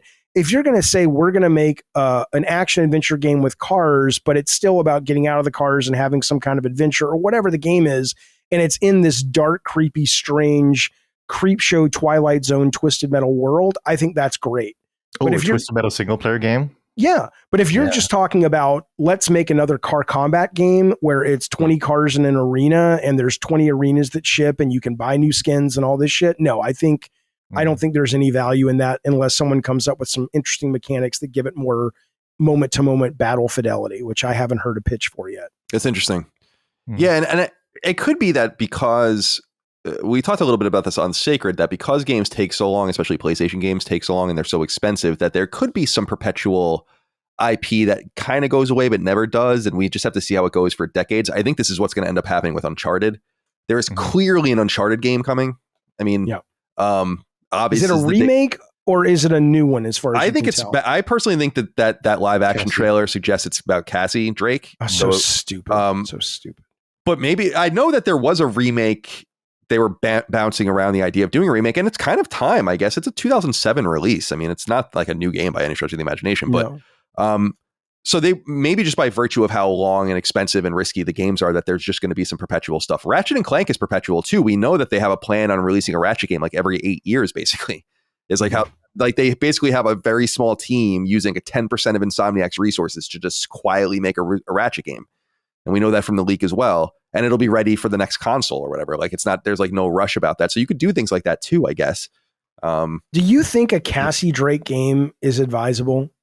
Like, having her as a character is fine, but it's like Atreus. It's like, these aren't real people. It's Godzilla. It's Spider-Man. You know, you can add characters, but Jesus Christ, Uncharted's I think it's going to happen because I really think that they're going to. I see it. They're lining up Atreus to be the next main character of God of War. They lined up Cassie to be the main character of Uncharted because she's a girl. They have all these diverse characters in Concord, and they look realistic. They really want to kind of perpetuate the IP by making it look like we're passing it on to the next generation or whatever. So they're following the Spider-Man, Peter Parker, and Miles Morales route. You know? Yeah. Go ahead. I'm sorry, Jeffy. No. They didn't get rid of Peter Parker. You can have if you want to pay a skeleton crew to go off and make a fucking crackerjack of a 3-hour Cassie Drake adventure, and she kicks the shit out of Lara Croft in terms of impact, awesome. You found your next big PlayStation hero. But you don't do that at the expense of Peter Parker. You don't do that at the expense of, a beloved character like Nathan Drake. You do that as, like, if you want to make Atreus cool, first off, you should make Atreus cool, because newsflash, he's not. I'm not a fan of Atreus here, so you're in friendly territory here, man. I don't know why they didn't do that. They could have made that kid a fucking badass, and there's fan art all over the internet of, like, here's how you should have made Atreus. He was badass in 2018. He was on the way to badass against what's his face, Baldur. That was so sick. But He's such a pussy in Ragnarok, you know. try it, but don't get rid of because he was Kratos. pussy whipped. That's why, you know. Here's what I think. I think you had the ego running unchecked with this shit. I think the idea that, well, Nathan Drake's retired, says Neil Druckmann. I don't know Neil. Maybe he's not. He's a smart guy. I don't think he really thinks you, this. Fine. I don't know. Maybe he is this dumb, but I don't think he is. But where he's like, oh, Nathan Drake's retired, so it's got to be. It's like they're not real. Or Kratos got old and he changed. It doesn't matter. Kratos, the old man, is not what put Kratos on the map, and it only has kept him on the map. I guarantee you, no one is dying anymore. Look at the internet. You think people are clamoring for a God of War? No, but that's not realistic, though, Jeffrey. That's not realistic, though. People age in real life, so they have to age in the game. I know that what you're saying, and I do get it, but what I don't get is if you're counting pennies and you're a goddamn penny counter and a bean counter, they don't give a fuck. And how these guys are being given carte blanche to run these decisions like this. But these directors have children now, you know? So they're expressing their lives. Only for the cost of a cup of coffee a day, we can feed them. Yeah, I mean, listen, my assumptions about Cassie Drake in that new game are based just on long-running rumors of an Uncharted game in development at an outside studio and the fucking live action trailer that clearly showed her. You know, I got no problem with it. I only say that because I don't know. I have no connection saying that game is real. I just think it's obvious. I mean, and that was otherwise there was no reason to put that in there. I have no idea why you would do that. And it was so obvious who it was. I actually really love the way Uncharted 4 ends, and I think it's really cute. Mm-hmm. Is it necessary? No. What my assumption is about Uncharted, a Cassie Drake game, and this is actually in and of itself an optical problem, depending on how you look at the girl boss energy and all that kind of stuff you're wanting to bring to it, is like, you would assume you probably play as Drake for a lot of that game. Like maybe she gets in trouble or like, see, that would be such an interesting thing. Although people would get upset about that, is like Cassie goes out, gets into an adventure. It's the first fifth of the game, the first fourth of the game. She gets into like some real shit. Drake has to go and maybe just by himself, or maybe it's him and his brother because Sully's older now and all this kind of stuff. And then you basically play as him. Very Metal Gear Solid 2 or something like that. I don't know. But well, Sony games love to make surprise. You're this person now, right? I think you're the one who pointed that out, Colin. Yeah, it's like in middle games, like surprise, you're Atreus now, or surprise, you're Ellie now. I mean, that was Uncharted 3 was the first time I remember that really happening, where it was like that young Drake moment is amazing. Like they hid that, and it was so cool. I was like, this is really a fucking great idea. Like how he meets Sully and all this kind of stuff. It's a really, really nice idea. But yeah, times have changed. I am very curious what happens with that game. If it's real, it feels like something they're going to announce very close to when it releases, within like 6 months.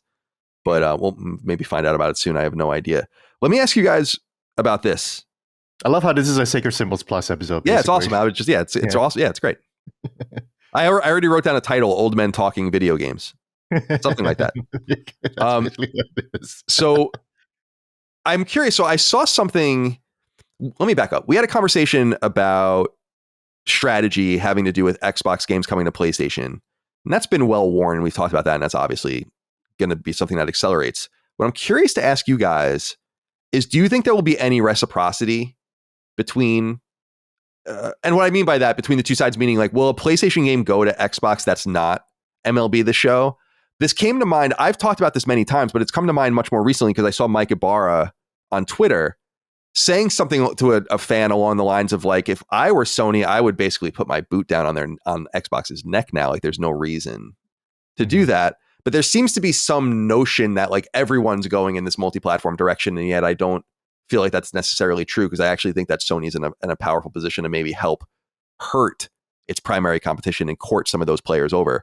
So Jaffe, I'm curious, have you ever given that any thought on if Sony will do like Microsoft is doing now? Sony will do what will make Sony money, which is why you're seeing them put Horizon Lego on Switch. I think they'll, but I don't think there is any value or reason to put anything on the Xbox hardware, because the Xbox hardware is just deader than the Donald Trump campaign. I had to get one thing in there.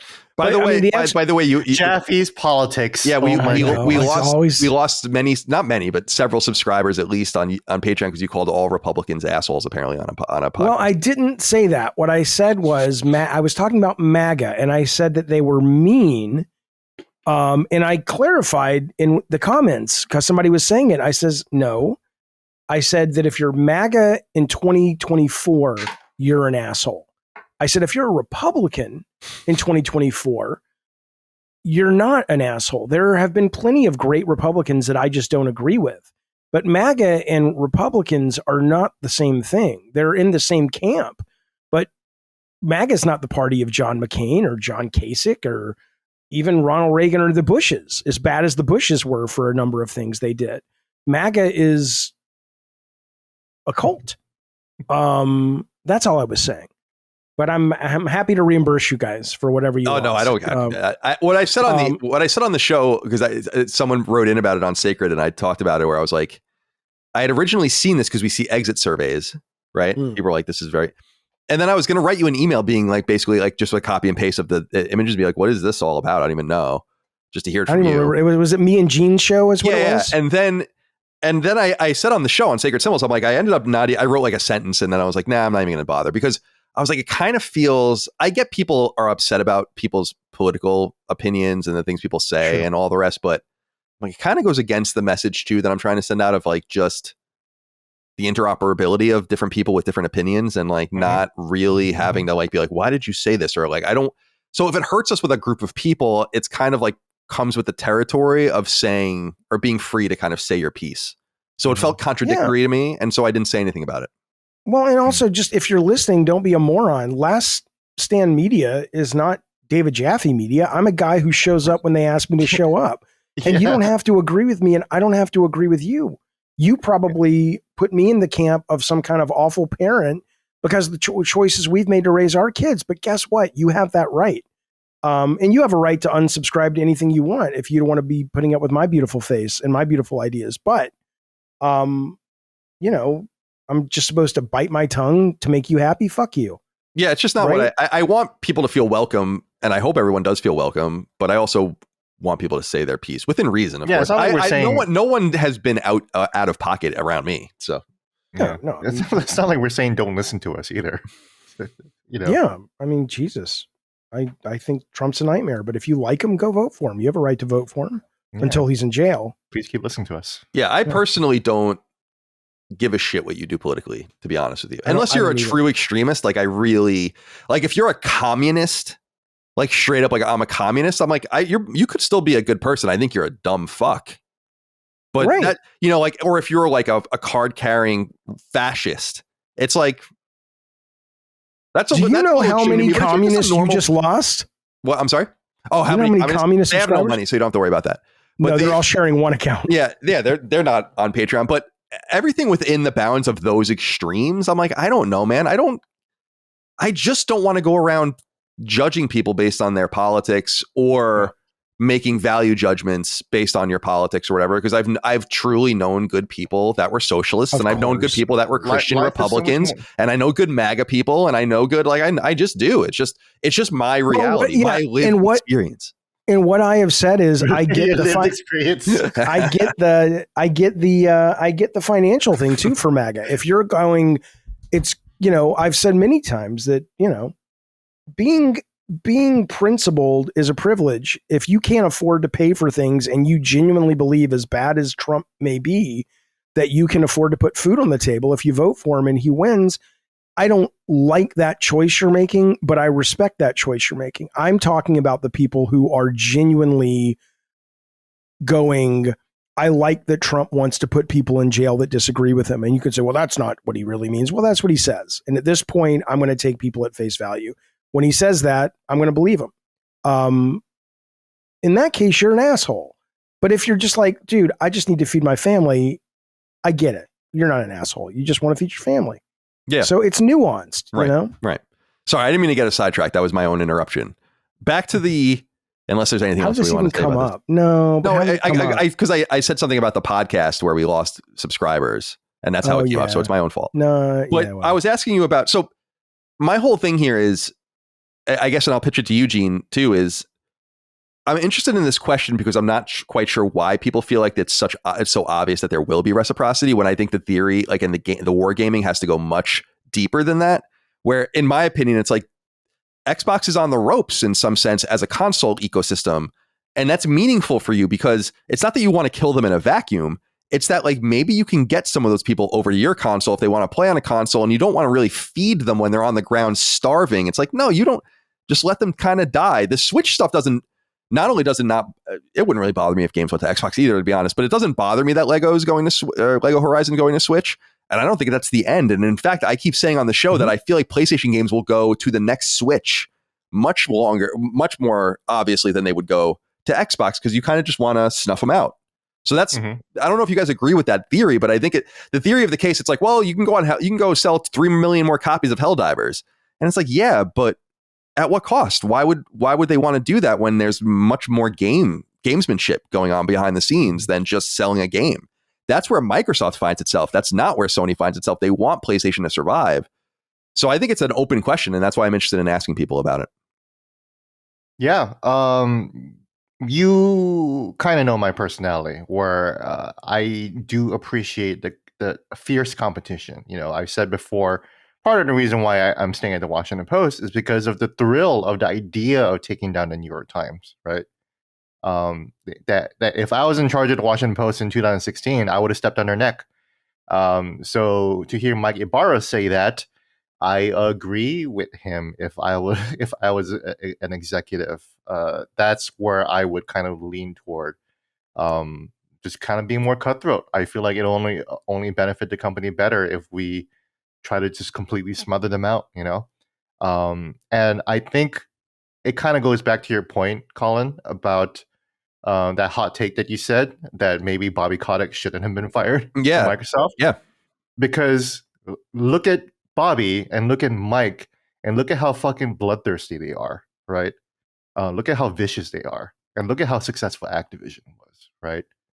So I do think I was a little surprised at your take, and then the more I thought about it, and then seeing Ibarra say that, I think I see it. I think Microsoft lost the real guys who are really, really aggressive in pushing things forward, you know, at least in terms of business, right? And again, I am the guy that says it is ghastly to hear Phil Spencer say, well, we are business.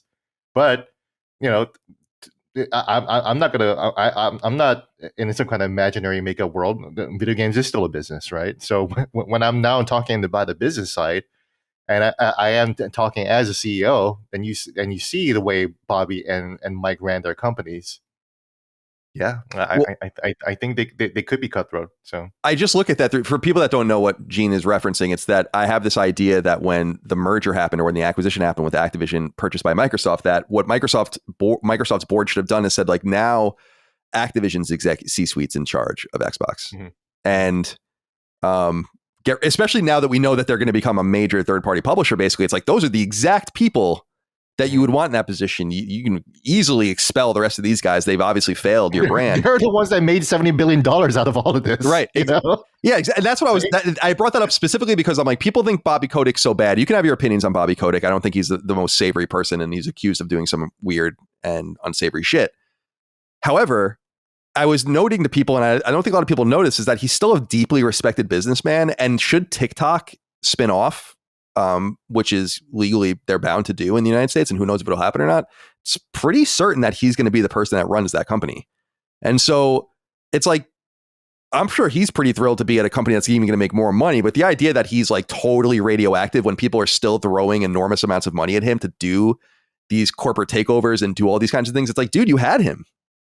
You know, like it's just crazy to me that even if you didn't want to keep him because of the toxicity around it, that's totally fine. But again, yeah, the Mike Ibarras and all these other guys from Blizzard and all these different things, they install their own people at these places. It's so stupid. And then at Bethesda, you lose guys like Pete Hines and all this, they definitely didn't make the right choices, realizing that they actually had some valuable executive experience that could have helped Xbox as Microsoft Gaming as a publishing arm. But so that's what you're referencing. And I don't know if that's would even be in the realm of possibility just from a PR standpoint or an optical standpoint.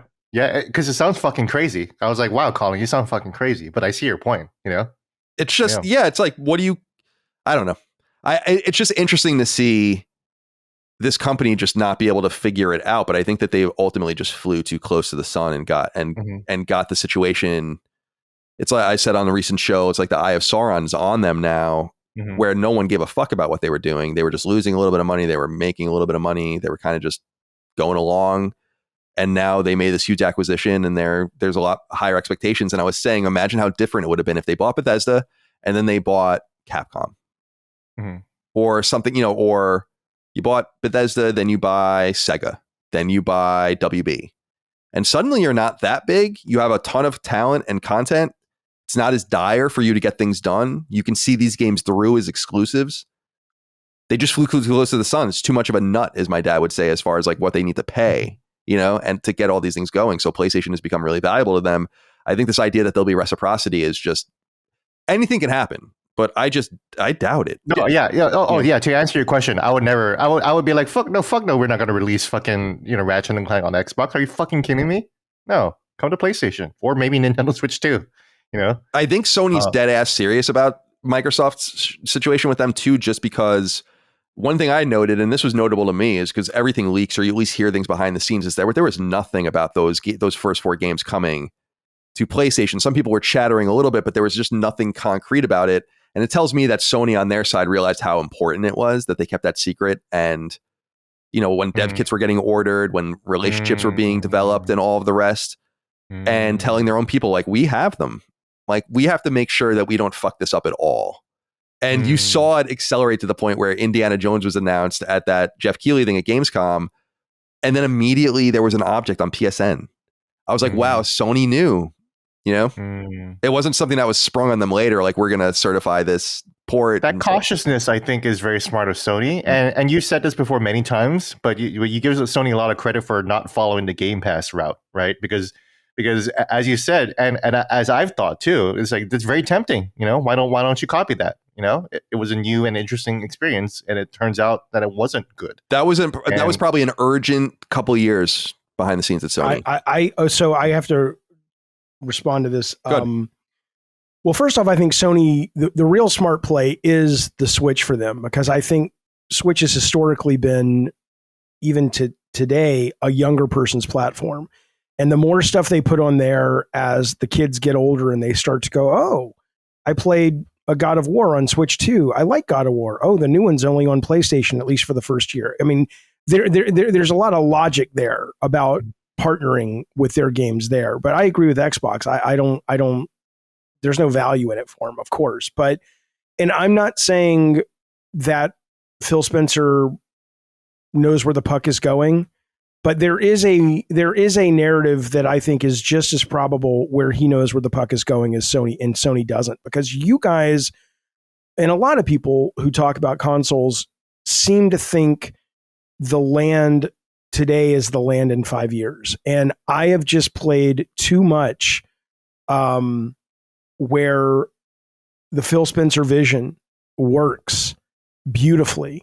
And I am not in the majority right now, but that is unquestionable to me, that is the consoles are gone. And I think Microsoft is positioning themselves for that world, where everyone's a third-party publisher. When I can get Wukong Black Myth, and again, I get it. I'm not a unicorn. And the more people that try GeForce now, and I'm not here to proselytize or sell it. I don't make any money off this fucking thing. But I'm just saying, as a gamer, it is so exciting when I can play Black Myth Wukong at 120 frames with ray tracing and all the visuals all the way up. When I can play Star Wars Outlaws the same way, and I have nothing but the best, and I don't have to buy any hardware for it. I'm just streaming it, and I'm just subscribing. Or I can play Call of Duty today because I have Game Pass, and I can play the beta without having had to pre-order the game. This is the world of the future. This is where we're going. And it may not be tomorrow, and it won't be tomorrow. But I do think Microsoft is much better positioned when you take that into account, and you take into account the fact that these are guys who are more than willing to put out early access games and try things that may not be ready for prime time yet, like a PAL World or whatever. So I don't think the fact that PS5 is 11 billion today, and they were 1 billion before, and they're number one now, and Xbox console's about to go out of business, ta-da, the story has been written. No, I mean, it's possible Phil Spencer and Matt Booty are just idiots, and they don't realize what they've got. But to have an experience of GeForce Now and go, that's not the future. You can't walk away from that and say that. I know the last time we talked about this, I said you should try it and see what you think. I don't know if you ever did, but it is staggeringly compelling. And so whether they know it or not, I think Xbox is better positioned than Sony for the future of this industry. And I think Sony looks more and more like a dinosaur, but we'll see. It's interesting you say, yeah, I totally, and I've heard you say things like this before, and I think there's a lot of wisdom in it. To me, I look at it more, when they say like we're due for 100-year earthquake, right? And it's been 90 years since the last earthquake. And you're like, yeah, I know. Like, you're definitely right. The earthquake is going to happen and everything's going to get reformed. But I just don't know when it's going to happen. And every time I try to guess or make assumptions about it, nothing changes. Sure. But I've experienced the earthquake now. And a lot of people haven't. And so I'm telling you, go put yourself in a position to experience the earthquake if you can. And you'll see that I'm not out of my fucking mind. I'm not being contrarian. Play streaming in a place where it plays well, and you'll be like, why? That's always my first place I look is GeForce Now. Is Star Wars Outlaws coming to GeForce Now? That's where I want to play it. And that's where I play it because it's the best experience. I'm sorry, go ahead. I'm a little more on Colin's side because I am the first mainstream reporter who reported on the metaverse aspect. But I was never one of those people who were like, oh, the metaverse is here or the metaverse is coming. Mm-hmm. No, what I always said is that the metaverse is likely going to happen after we die, Mm-hmm. So that's what I think. I think that future is going to come, but I'm more on Colin's side where it's like, I think it's going to be several decades off, I think. But have you played GeForce Now in a good situation where it plays great? Yeah, I'm not a fan of it. Okay, so why? Because I want to play my game on a game that I own. That I have. Okay, so you have no offense, but you have an antiquated idea of ownership. I mean, most. No, I have a real idea of ownership as in owning something. I understand, but what I'm saying is, when I say antiquated, when you look at movies or music or whatever, there were always people. It's like, I don't want to subscribe to Spotify. I want to own my albums, and those people still exist, right? People still want to own their Blu-rays, but most people have come around to the fact that they don't really care, right? If you look at how people consume media today. I don't see any reason games would be different. Do you?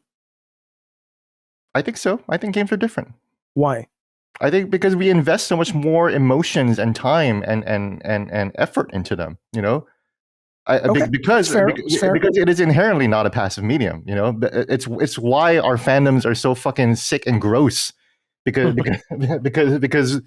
we feel like that we are the characters, that we feel like, we probably pissed off a whole bunch of Atreus fans in this episode, so you feel that the interactive nature of the medium inoculates the medium from going digital as the primary foundation. I think it's going to go digital eventually, but I think it's going to happen way, way later than people think. It's okay. Yeah. Well, I just don't think the internet is going to evolve that fast, especially with infrastructure in place, and especially with the government policies and regulation in place. Not going to happen. Well, are we conflating streaming and subscription and digital? They're all three different, and a lot of times people put them all in the same lump. If you look at today's generation of Gen Z and younger, they don't give a shit about owning Fortnite. They don't give a shit about owning Roblox. They don't own any of that. Yeah, but they're going to get older, though. And they're going to have been conditioned to never think about owning. No, when people get older, people change. Okay, all right, fair. Yeah. All right. Because everyone said that about Facebook, where, oh my God, no one's going to go on Facebook. The kids are going to go on Facebook. And then eventually they ended up on Facebook, It's interesting. I've been scrolling down notes here because I feel like, obviously we know timing is really important, and it's like everything and all these different decisions. And there are just these intersections with hardware and all these different attempts to do different stuff where it's just the timing is all wrong. Eventually the time is, I agree with Jaffe that the timing will be inevitable eventually. Like there will be geographic nodes everywhere where you can have really great service from all these different things. And, but when it'll happen, I don't know. I mean, and I don't mind being in that future either. I'm a big proponent of digital content. I in some way feel like, well, PlayStation 6 comes out, maybe they'll inevitably have backwards compatibility with like the PS3, PSN, and I'll have a digital catalog of games that I can play that'll be much more accessible as long as you believe that they will always be there, and I generally think that they will be. I think if those games go away, PlayStation is gone, or at least done great injury to its own brand. So I don't worry about that sort of thing. So I agree. I guess what I'm saying is you've been in the industry way longer than me, Jaffe, but I just feel like these conversations have been happening since the late end of the PS3 era, basically, and right. And but so, what's been happening has been more of a conversation about this is what it could be, and when it's that, it's going to change. And the reason I'm bullish now is I experience it every day. Right. And if you guys experience now, if Gene is saying, Jaffe, I've experienced exactly what you've experienced. I just like the ownership part. I can't argue with that. That's a personal, subjective take on what you value. Mm-hmm. But my pushback is always against people who haven't actually experienced that quality. Like the idea of I would rather play Black Myth on my PS5 and own it, even though it doesn't look near as good and run near as smooth as playing it when you have good streaming on GeForce. If you genuinely think that, that's fine, because the ownership thing trumps anything else. That's totally, I get that. But a lot of times when you say this has been happening since PS3, Colin, it's been happening at a abstract level. But now that you can experience it, and once you experience it, I don't know many people who are able to walk back and go, okay, yeah, you're wrong, Jaffe. It's like, yeah, this is awesome. Mm-hmm. I mean, people excited. Why are people excited for PS Pro? Oh, the games will run better. The graphics will be better. Ray tracing is going to be awesome. I already have that. I don't need to wait for PS Pro to tell me it's time. I don't need to wait. NVIDIA just updates their computers, and I'm playing higher gen than anybody else every year, right? I have what you have, but I have it earlier. Who doesn't want that? Yeah. And also, you look at Nintendo's financials, 70% of their game sales are still physical. Yeah, they sell to kids though. No, like not Gen Z. Oh well, yeah, okay, fair. That's fair. I have no knowledge or thoughts on that. You're right. I can't debate that. Yeah. What's frustrating is that Nintendo is always left out of these conversations between the two, right? But then Nintendo is doing their own thing, but they're still a video game company, and they're still selling video game machines, and they're still selling video game cartridges. Having exclusives with the same fucking characters that they've been having since 1986. Maybe the reason is because Nintendo, out of all of these companies, gets it better than anyone else, which is they have always been slaves to, and not even slaves, they have embraced the medium of games. It's like you said, Cerny said, finally, it's a game, right? If because you they don't watch have a parent company, they are the parent company. Sure, but if you watch that Nintendo presentation where they've built the museum, the direct from a couple of weeks ago, it was even, I don't know, did you watch it? Did you see it? Mm-hmm. Okay, so when they have these like sections of the museum where you can go and have hands-on playtime, not just with the games, but like they have this one thing where you can go into a made-up Japanese living room, and there's like a batting game that they sold at one point where you have like a plastic bat and like wiffle balls. And that alone would be more than enough for most people. Oh, look, you can play the old wiffle ball thing.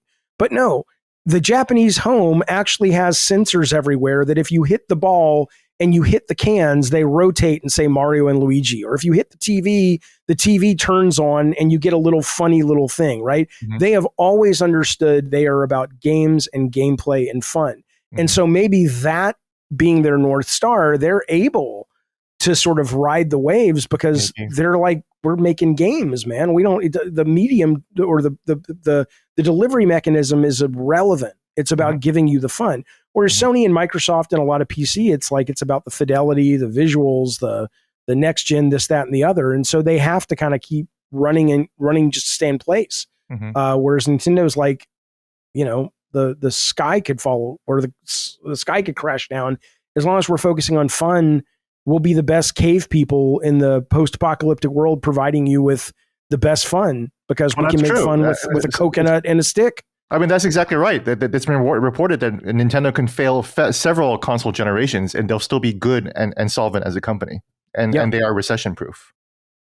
I hope they're putting, and it sounds like they are, even though when Steve Jobs died, they talked about, oh, we have the Steve Jobs library and we're going to train people to do things like Steve did and blah, blah, blah. That doesn't seem to have been followed. But if you look at a lot of... learn how to neglect your daughter. Right. If you... right. And the name of computer after.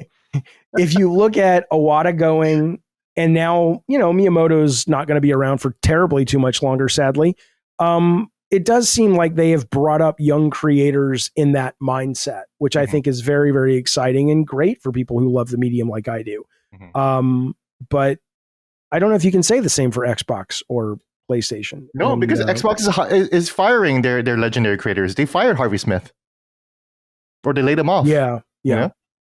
That's crazy. Can you imagine being insane. like an artist working on a Mario game and Miyamoto is just walking around, producer emeritus or whatever, and he just stops and looks over your shoulder? Yeah. Like how nerve-wracking. he just says, "Really?" Yeah, like Okay. yeah. No. He's or you hear from him is and then he and then he that's walks the away. worst. Yeah. A little prairie dog poop comes out. Yeah. Or a little butthole, just like, oh fuck. Yeah. Start prairie dogging. That must be so scary. Because these are intimidating people. I met Koji Kondo, and he's like, man, like I can't imagine writing a fucking song in front of this guy because he's so quiet. He's looking at you. It's the people who don't get intimidated though that they can recognize and go, "You're the next." Well, you're the one I should nurture because you have a vision. Here's the funny thing. When I was in Vegas and I was following Koji Kondo around and he went to like a nightclub, Marty O'Donnell was there. And Marty O'Donnell, the composer and former congressional candidate of Halo, but former composer of Halo, he was nervous about going out to Kondo and he didn't. He just sat outside and smoked a cigarette. And I just sat outside with him, So one of the biggest people. Regrets I have, and it's not like it would have changed my life or anything, and it's not game related, but I was interning at a company in college called New Line Cinema, who did the Freddy Krueger movies. They eventually did the Lord of the Rings movies, but they got bought by Warner Brothers. And my first week on the job, they pulled me aside and said, we want to show you this trailer for a movie we have coming out called Book of Love, and tell us what you think. And I followed the industry obsessively. So I knew Book of Love was being directed by Robert Shea, who was the CEO and owner of New Line Cinema. And they showed it to me. And the first thing I said after they showed it to me was, well, what's bad about it? And I basically said, like, I thought this was wise to say. I was like, well, I'm not going to say anything bad about it because I know the director's the CEO. And I thought that was clever. I thought that was playing the game. And what I realized much later was, then you're of no value to anybody. Because the only value you bring is your honest opinion about things. Otherwise, you're just a yes man. And those are easy to find in any industry, certainly in movies and games. So honestly, the idea of being intimidated by these people, I get it. But if you're out there listening and you are being liked by the boss is not as much valuable as being respected by the boss. Because being liked by the boss means, maybe you'll have lunch with him after he lays you off because he can't help it. But what you want to be is a guy that they can't afford to lay you off. You're right, Jaffe. I mean, there's a reason why I'm not a yes man in the Washington Post. I'm one of the loudest. One of the loudest motherfuckers there. But they respect me for that, because they know and that everybody else does too. Which means, the smartest financial thing you could probably do is leave the Washington Post and set up shop like Colin did. Totally. I'm not saying that's what you want to do, but your value is no longer.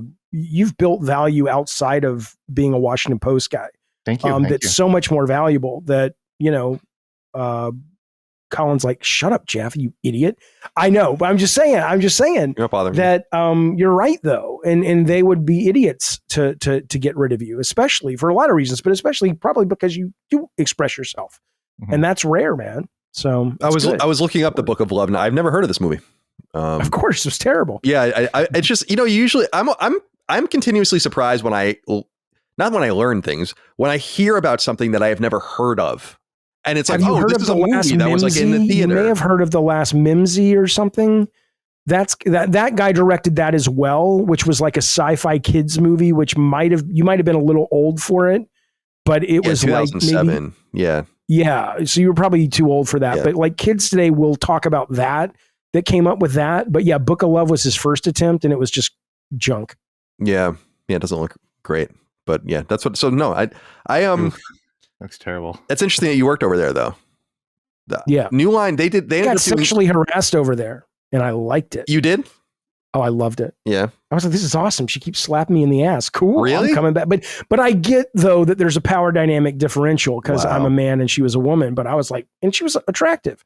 So she'd be like, Jaffe, can you bend down and get me that folder? And I'd bend down and she'd say, huh, nice. And then I'd stand up and she'd slap me on the ass like, this is the best job ever. The best job ever. Interesting. But it's a different time. And again, if the genders were reversed, that's, I got issues with it. Yeah, this was I got issues with it now. This is like the late 80s, early 90s. Yeah. Yeah. I was comfortable with it. Wow. And I liked it. Yeah. But not everybody, that's certainly not appropriate. But I just happen to be weird that way, which is good. Yeah. What else is there to talk about, I guess? Oh, you know what, Gene, you had said something that interesting just to kind of put a period on this, which was Sony's resistance of kind of following the Game Pass model. And I really am of the mind that was probably a very difficult thing to withstand. Yeah. But I think they realized that Game Pass was being run like a startup in some sense, where it's like maximal value, cost doesn't matter. And Sony quickly realized that it was, I assume through their own planning, but also through probably many of their connections, knowing what people are getting paid behind the scenes, how it's going, talking to different people. They realized that there was nothing worth following there, which I thought was a fairly canny move considering the value proposition is so high, and they probably really could have competed, but they would have cut off their nose to spite their face, I think. And I think that was one of the wiser decisions to make, because it can't be run like a startup, Yeah, I gotta agree. That was smart. And again, I've said many times, I don't blame Microsoft for making that move. I think that was actually a really smart move. It sounds like a good idea. Yeah. You're right. It sounds like a decent idea, but do you think it would with the kind of games that they're trying to make? Would it have been different though if the games they put out on Game Pass first party, Redfall, Starfield, Halo Infinite, if those had been consistent banger AAA games, would we be talking about this now? Does it still not work if they could have actually delivered like Sony consistently delivers? That's quality titles. Another question. The problem is that the Xbox hasn't fucking done it. That's why they haven't. That's right. But do you? Is it the business model that gets thrown on the fire, or is it the execution of a good business model, but it was poorly executed because the games weren't very good? I think that's what I think it's sad in the sense that it's unknowable, because we really get no data out of this from a wider angle on if it works or not, because they didn't do it right. So it's almost, and I'm not sure that you can even do it right, but we haven't really seen anyone get there. What I mean by that is you need lots of games, like a new game a month would be ideal. Basically, we'll know Call of Duty this weekend. We'll know Call of Duty, then Indiana Jones, then Avowed, then Stalker. Indiana Jones is not going to move the needle. No one's going to buy an Xbox, or they might sign up for Game Pass for like a month. That's what I'm talking about. They might do the Dustin thing, right? Right, but that's what's so fucked about the situation. About the data, right, is that, it's not only that, Gene, it's like, so they might sign up for a month of Game Pass, and the CFO over there is like, it would be better for them for you to buy the game on PlayStation, buy the fucking game. That's the whole irony, and why you need to and why the machine gun, you almost have needed to have this all planned out before you even execute it on Game Pass. You have to slowly build your team, your roster, and then it's like, we're really confident now that we have the next 5 years laid out on a timeline. Now, but they were trying, right? I mean, that's what I'm saying. Well, they were building a plane in the air, though, and that I don't think worked out for them, in my opinion. But I think if Indie, I agree, is not going to move the needle, but Indie may stop the churn for Avowed, and that if they have enough good games to stop the churn and to get more people in a couple times a year because the games are big, then maybe it'll work. Maybe not. I look at Ubisoft Plus, right?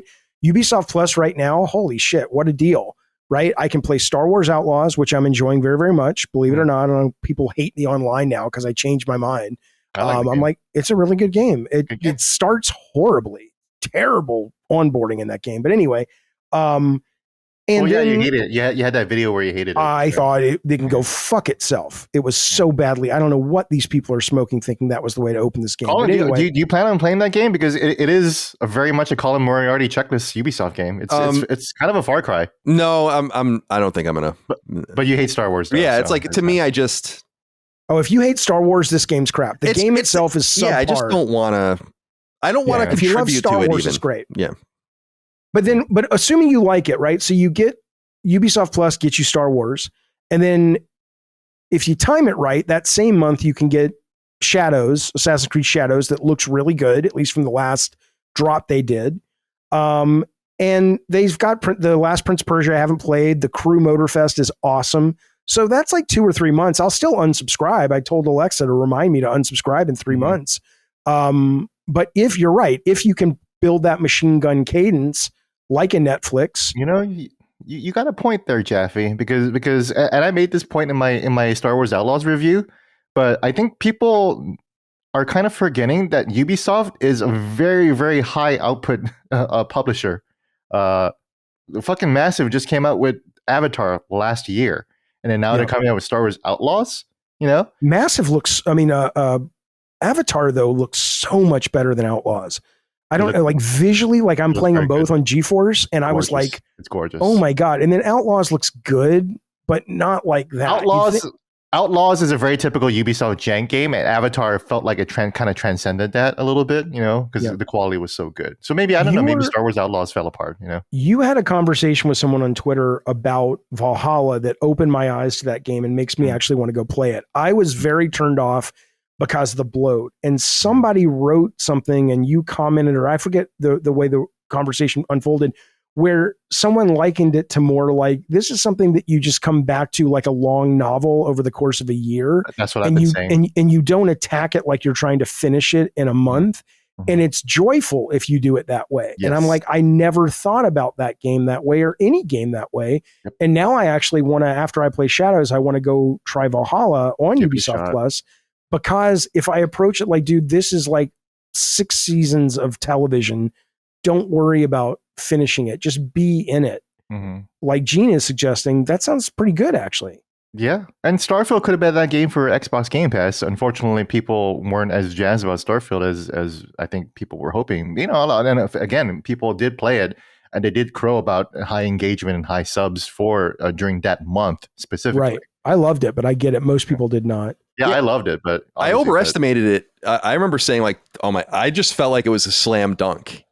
In every way, I was like, oh my God, this is going to really be a turning point this has the potential to finally be a turning point for Xbox. And they did the same thing that I did a video recently about not just onboarding, but game developers abdicating responsibility for the players finding the fun. Like, it used to be the job of the game developer.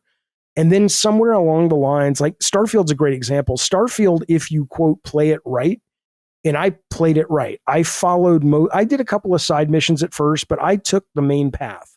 But a lot of people, understandably, were seduced by the freedom that game offers right out of the gate. And you can get in a ship and fly to any planet for the most part. I mean, you got to build your ship to get to certain places. And if you do that, you run the risk of landing on a couple of bad planets in a row, especially if you've subscribed to Game Pass, so you have no real skin in the game to play it. And you're like, this is boring, I'm done. But if you follow the path of breadcrumbs, it's a really cool 2001 Arthur C. Clarke-esque kind of hard sci-fi story. And that's what I did, and I fell in love with it. And I think in Star Wars' Outlaws is very similar, is that it kind of, there's a lot to like about it, but it's like, did you guys not play test your games anymore? It's like, why are you depending on me to find the fun? You have to take the player by the hand in the first couple hours. I don't mean with tutorials, but just guarantee that you're showing them. It's like dating, right? It's like eventually you can kind of wear your shitty t-shirt and jeans, but this is the first couple dates, dress up a little bit. Don't smell like a fucking, horse or whatever. I'm just saying, it's weird to me that these developers just don't seem to take the time to care about that onboarding, which is, I think, everything, But anyway, I don't know how I got there. But it got there because of Metroid Starfield. Also, I'm just fascinated with Massive too, because I like the Division a lot, and they seem to be very big now, because basically Avatar, Division 3, and this game are all development at the same time, I guess. Mm-hmm. Pretty crazy, pretty big. Yeah.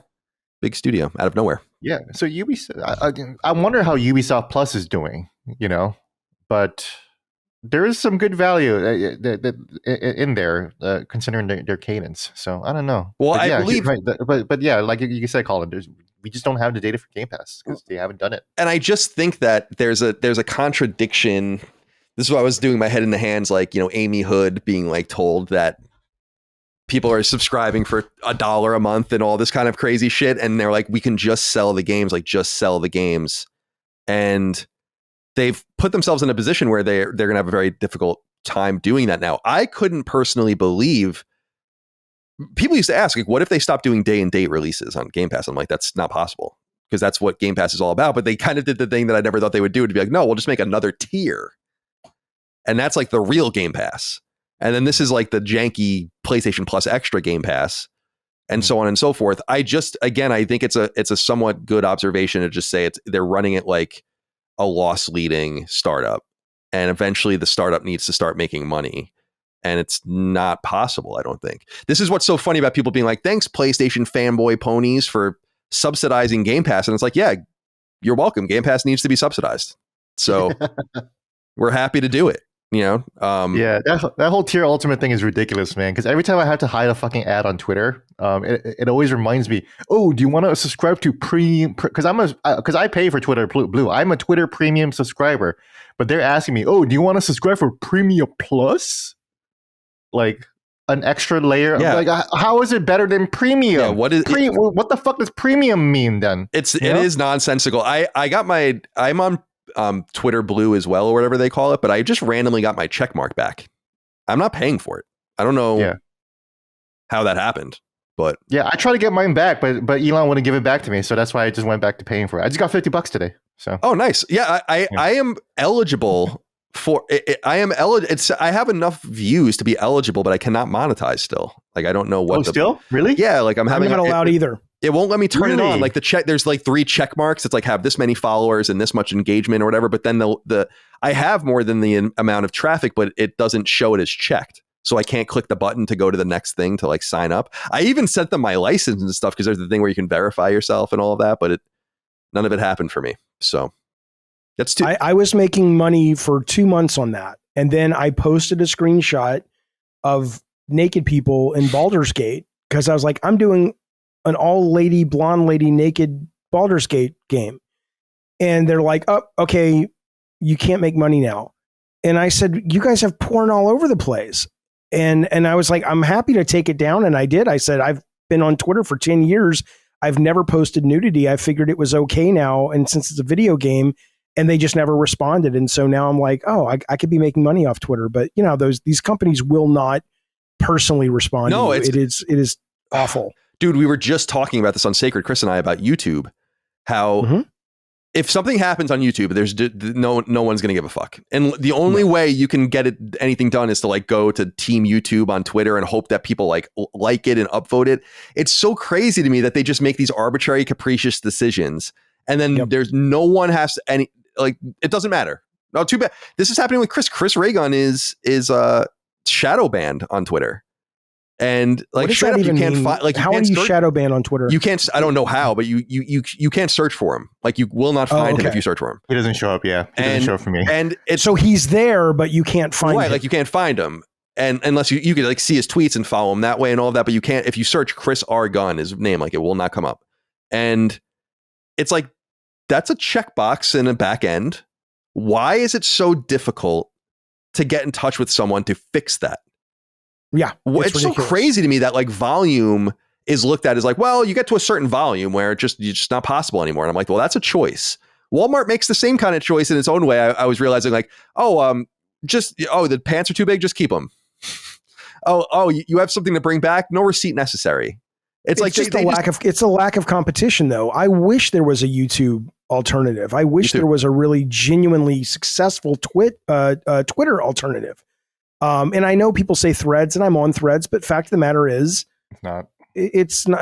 I don't put a lot of effort into it because I have a much bigger volume on Twitter. But you'd think it's not an impossible thing to compete. Just build a better mousetrap. But Threads is not a better mousetrap. If it was, people would be there. Similarly, if there was a YouTube alternative, but I don't know why it's so impossible for these companies to say, let's compete with these guys. But Because I agree, it's ridiculous that YouTube, Twitter, Meta's not as bad, but YouTube and Twitter are historically horrible for getting your issues resolved. It's just like, well, sucks to be you. I guess it does. And it sucks with Twitter. You get stuck in like this Grok AI bot thing where it's like, I need help, and it just keeps pointing you to the same shit. And so I don't know. It is what it is. I'm not super worried about it, but anyway. I'll tell you what, you want to make a lot of money in that, just take the goddamn regulations off. There was about 2 days there when Grok AI started, and there were no guardrails. And you were seeing some great, crazy shit. And somewhere along the lines, they said, oh, okay, well, you can't do that. And I'm like, well, someone's going to eventually go, we don't care. As long as you don't share it, make whatever the fuck you want. It's a tool. And they're going to make a shit ton of money because that's where most of us are going to go. Because you can basically make whatever you want. And you know what I'm talking about. Any kind of porn you want, Colin. You don't have to care anymore. Just type in what you want, and within 2 seconds, you got what you need. That's wonderful. You're off to the... It's delightful. One of my topics for Constellation someday will be porn, like our history of porn. Cool. You know, yeah, that'll be fun. How we discovered it. I spoke with a woman on... a woman I spoke to on my show wrote a book called... It's all about sex robots and sex AI. She's like, Oxford professor, very learned on this stuff. And she was talking about like the earliest dildos and that archaeologists have found and stuff. And it's amazing the stuff that they use to pleasure themselves before they actually had proper sex toys and stuff. I mean, there were like petrified bananas that were, found. It's like, oh, that was used as a dildo and stuff. It's a great topic. It's fascinating. Man, speaking about AI, there was this Reddit, am I the asshole? Well, not even am I the asshole, but it was this Reddit post from this woman who was engaged to her longtime boyfriend. They've fallen in love and everything like that. But she started to play around with AI, and it was specifically a video game, an AI meant to replicate a video game character. And the people on Reddit eventually determined that and found out that it was actually an Arthur Morgan AI, the protagonist of Red Dead Redemption 2. And she kept talking to Arthur, the Arthur AI, and she eventually fell in love with him and started to actually like flirt with him, say sexual things with him. She would start, having cyber sex with the AI and start to, when she would get frustrated with the fiance, she would complain about him to Arthur. And then one day she went to the bathroom and just left the laptop open, and the fiance found the chat. And then she came out of the bathroom, like out of the shower, and like the fiance was like sobbing uncontrollably. And it was like, this is what you've been doing for the last 6 months. And she tried to explain herself, and he was like, I read everything. It's like, so then the wedding was next fucking week too. That rules. So it's like, Jesus. It's like if anyone here can explain why this couple should not be married, speak now or forever hold your peace. And all the phones start going off because the AI is like, I need to say something. Arthur's freaking out. He's like, hold on a minute, son.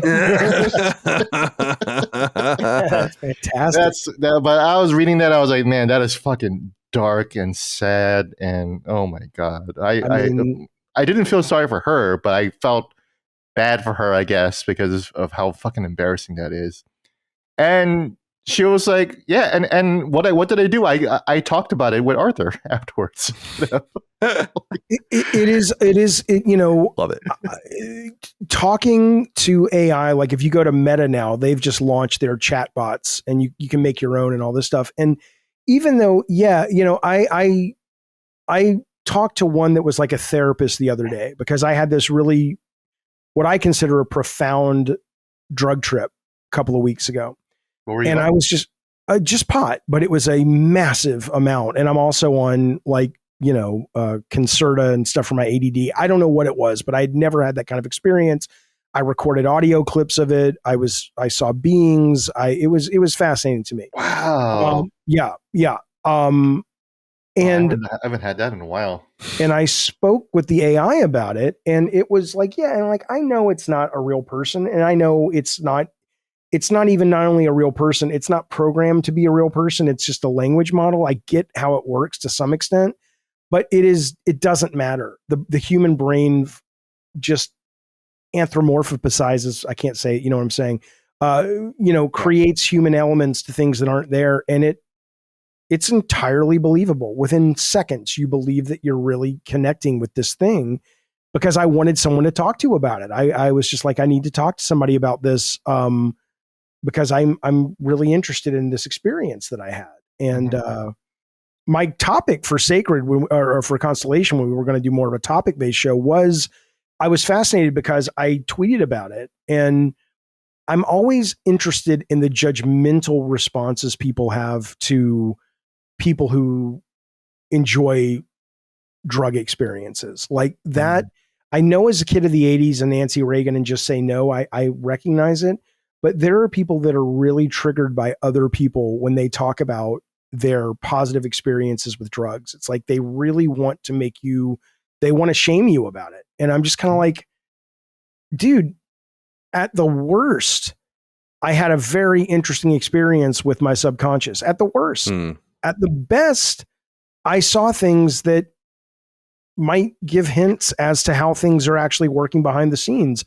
What's there to be shamed about? But I've never understood it. I've always been fascinated by the people who respond that way, Yeah, I'm definitely not one of those people. No, I know. It was a hell of a trip, man. Good one. Should we leave it there, guys? I mean, we've been going for 2.5 hours. Feels like a pretty good episode. It has been 2.5 hours. Holy shit. Wow. Feels like a pretty good length. Call of Duty. Are you guys going to be playing the Call of Duty beta this weekend? I won't be. Micah might, but she loves Call of Duty, but I'm not going to play it. No. I'll play Black Ops 6, but I'm not going to play it.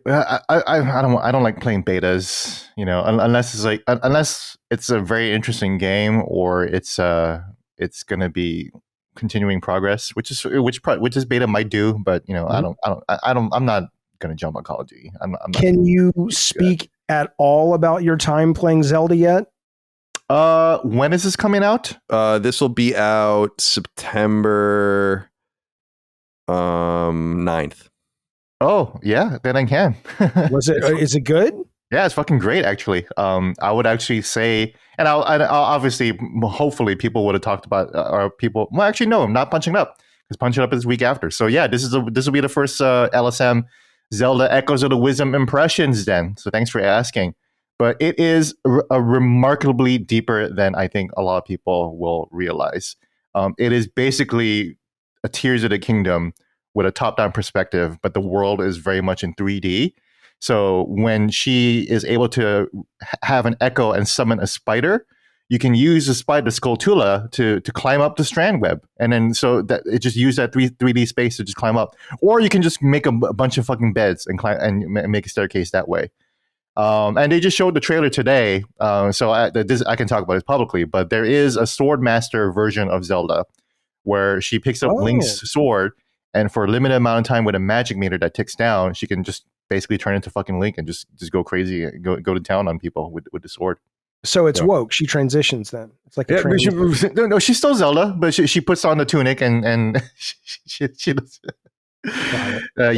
Yeah. My favorite Zeldas are the 2D Zeldas. My favorite Zelda of all time is Link Between Worlds. Even better than Link to the Past. If that is your favorite Zelda, then I think this is the Zelda for you, because this is way bigger than Zelda than Link Between Worlds.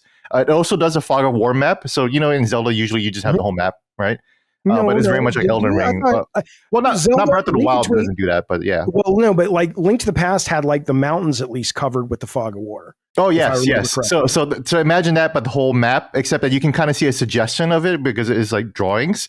So you're like, oh, what kind of fucking tower is that? And then when you go there, you'll actually see what the tower looks like. So. Oh, okay, good, all right. Yeah. What about so Colin? What are you playing? Are you playing college football, or are I'm just not. watching football this weekend? No.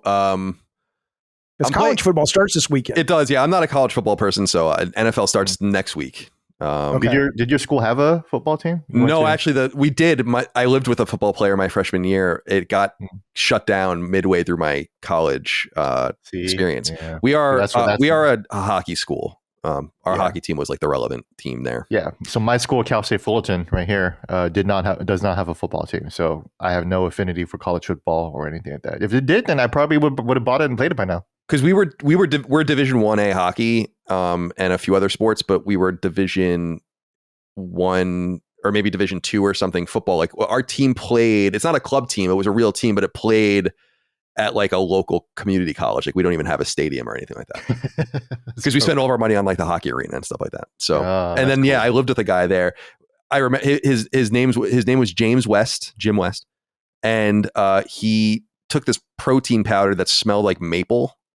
And I eventually had to tell him to get it out of the room because it made all of my clothes smell like syrup, basically. It was so strange. Like, that's what I remember about that guy the most. So, yeah.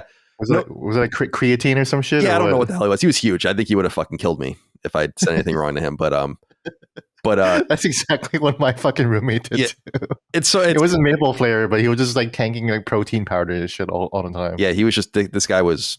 Yeah, he was an interesting guy. Total meathead. Cool guy. Well, actually, no, he was a total asshole too. So, asshole meathead. So, I never spent 2 seconds with this dude, really. So, it's like we were in the same room. That was the guy where he used to snore, and I hate snoring. I snore a little bit, but I'm me, so I can do it. But I used to do I'm sorry? Oh, go ahead. No, go ahead. I was just going to say, I told people the story where he would snore and I would smash the wall really hard to wake him up and then just pretend I was sleeping. So, like, he would just wake up and be like, but I would just pretend I was like, that it wasn't me that just woke him up. Yeah, I don't know. This was a long time ago. It was almost 20 years ago. More than that. The best roommate story I have is I caught my roommate jerking off. Oh. And he forgot to lock the door, man. Yeah. And we put it back in and he started closing on the windows. I was like, dude, come on, man. I know what you're doing. So we came up with a system. Well, that's because he was doing it inside of you. But if he wouldn't. No. I know, Gene. I'm kidding. I did not have gay sex in college. Afterwards, maybe. I know. but we came up with a whole system, to sock on the doorknob or whatever like that. Because I told him like I like to jerk off too. So right. Yeah, it's good to have a system. Let's do it together. Yeah, I had a roommate and his girlfriend walk in on me when I was in the process, but they definitely didn't know because like I had a huge computer chair and like it was directly like the door was there. And so they came in and I quickly zipped up and I know them well enough to know that they would have said something to me. So like, I couldn't believe it in the moment. I was like, holy shit, they really have, like, they were just coming in with like shopping bags and they were just talking to each other and stuff like that.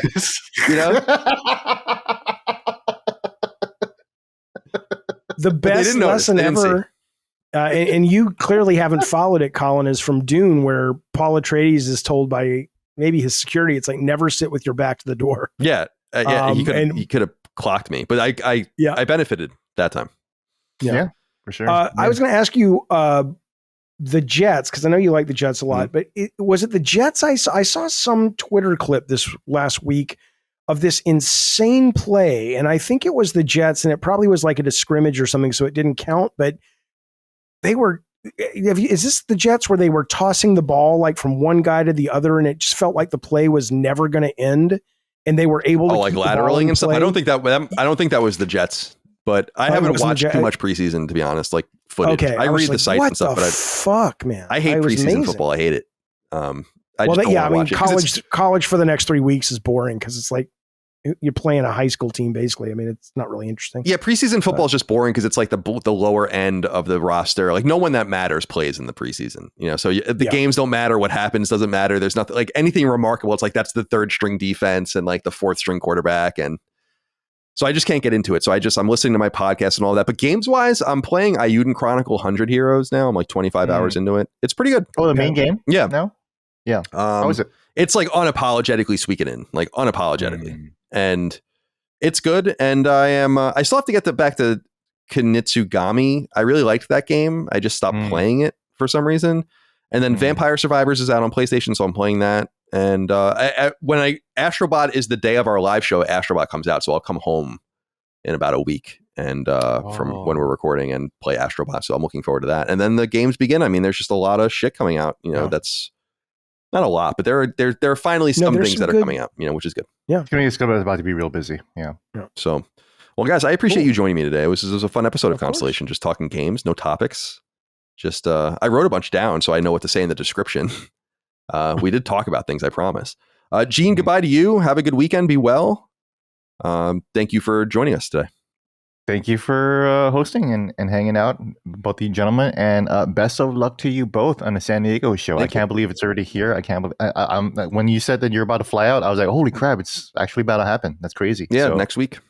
Best of luck to you guys. Thank you. As a it's a great experience, guys. So I think as somebody who has been at a live show in New York, it's a trivia contest? Yeah, we're gonna do like a what? trivia thing between the Dukes and the Sacred Symbols boys. You'll be there, Jaffe. Ironically, you will have already been there because this will go live after the show. Ironically, so I was awesome. You were great. I was so good. You were fantastic.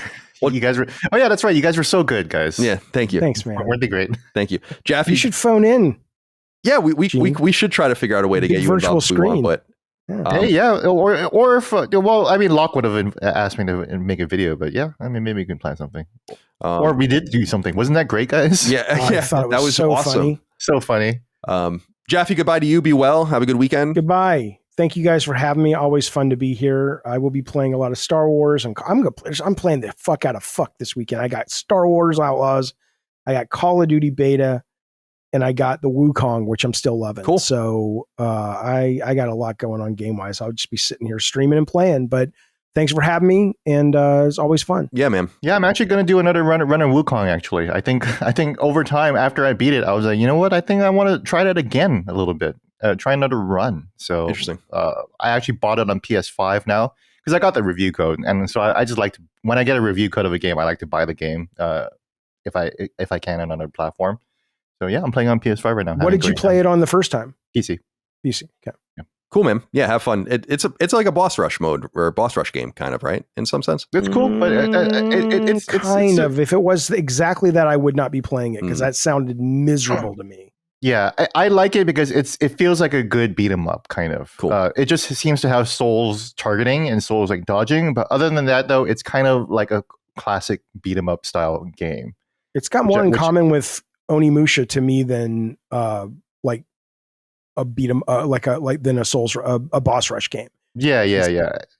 I mean, Jaffe, you and I had a really good conversation with it. I walked away really happy. You know, if you could hear it, it was a good conversation. Yeah, but it was actually an interesting conversation about breaking it down and everything. Did you ever play Yar Kung Fu? I have not played that.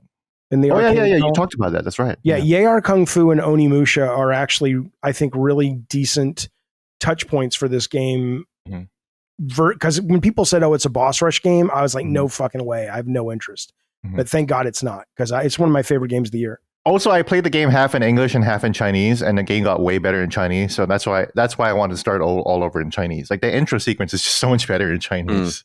Yeah, the English voice acting is good, but it should be either really, really good or terrible to be authentically Chinese. Right. Exactly. Yeah. It's not my kind of game. All of these games are blurring together for me. These Souls-inspired action games set in historic or pseudo-historic times, fantasy settings. I'm just like, it's just, dude, if you're into that shit, it is a golden era for you. But for me, it would be like if you released a Mega Man game every month, you know? Can I propose a new show for Last Stand Media? Go ahead, please. Okay. So, and I know this because you did this on our live stream of the Game Awards, Gene, where you have this great, very racist Japanese man voice. Can you do it real quick? They're kind of like, no, do that thing. I need like a text to read, I guess. Say this. Just say, the strawberries are deliciously in season this time of year. The strawberries are so delicious this season. So we should basically get Wukong being played, right, top to bottom, but we should do it like we should all do voices like a terrible old 70s chopsaki. Hey, yeah. Maybe, yeah.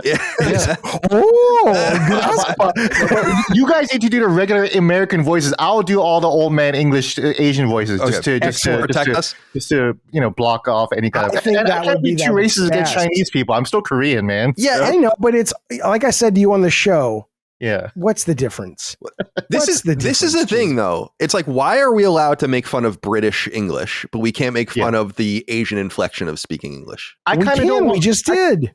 Yeah. Well, we just did. Well, I did, right? But I don't. It's actually why I don't make. You're right, Colin. It's actually why I never make fun of the British accent. I try not to never do it. If I do it, I'm just trying to like mimic it a little bit, but. I'm not trying to be like oi or whatever, yeah,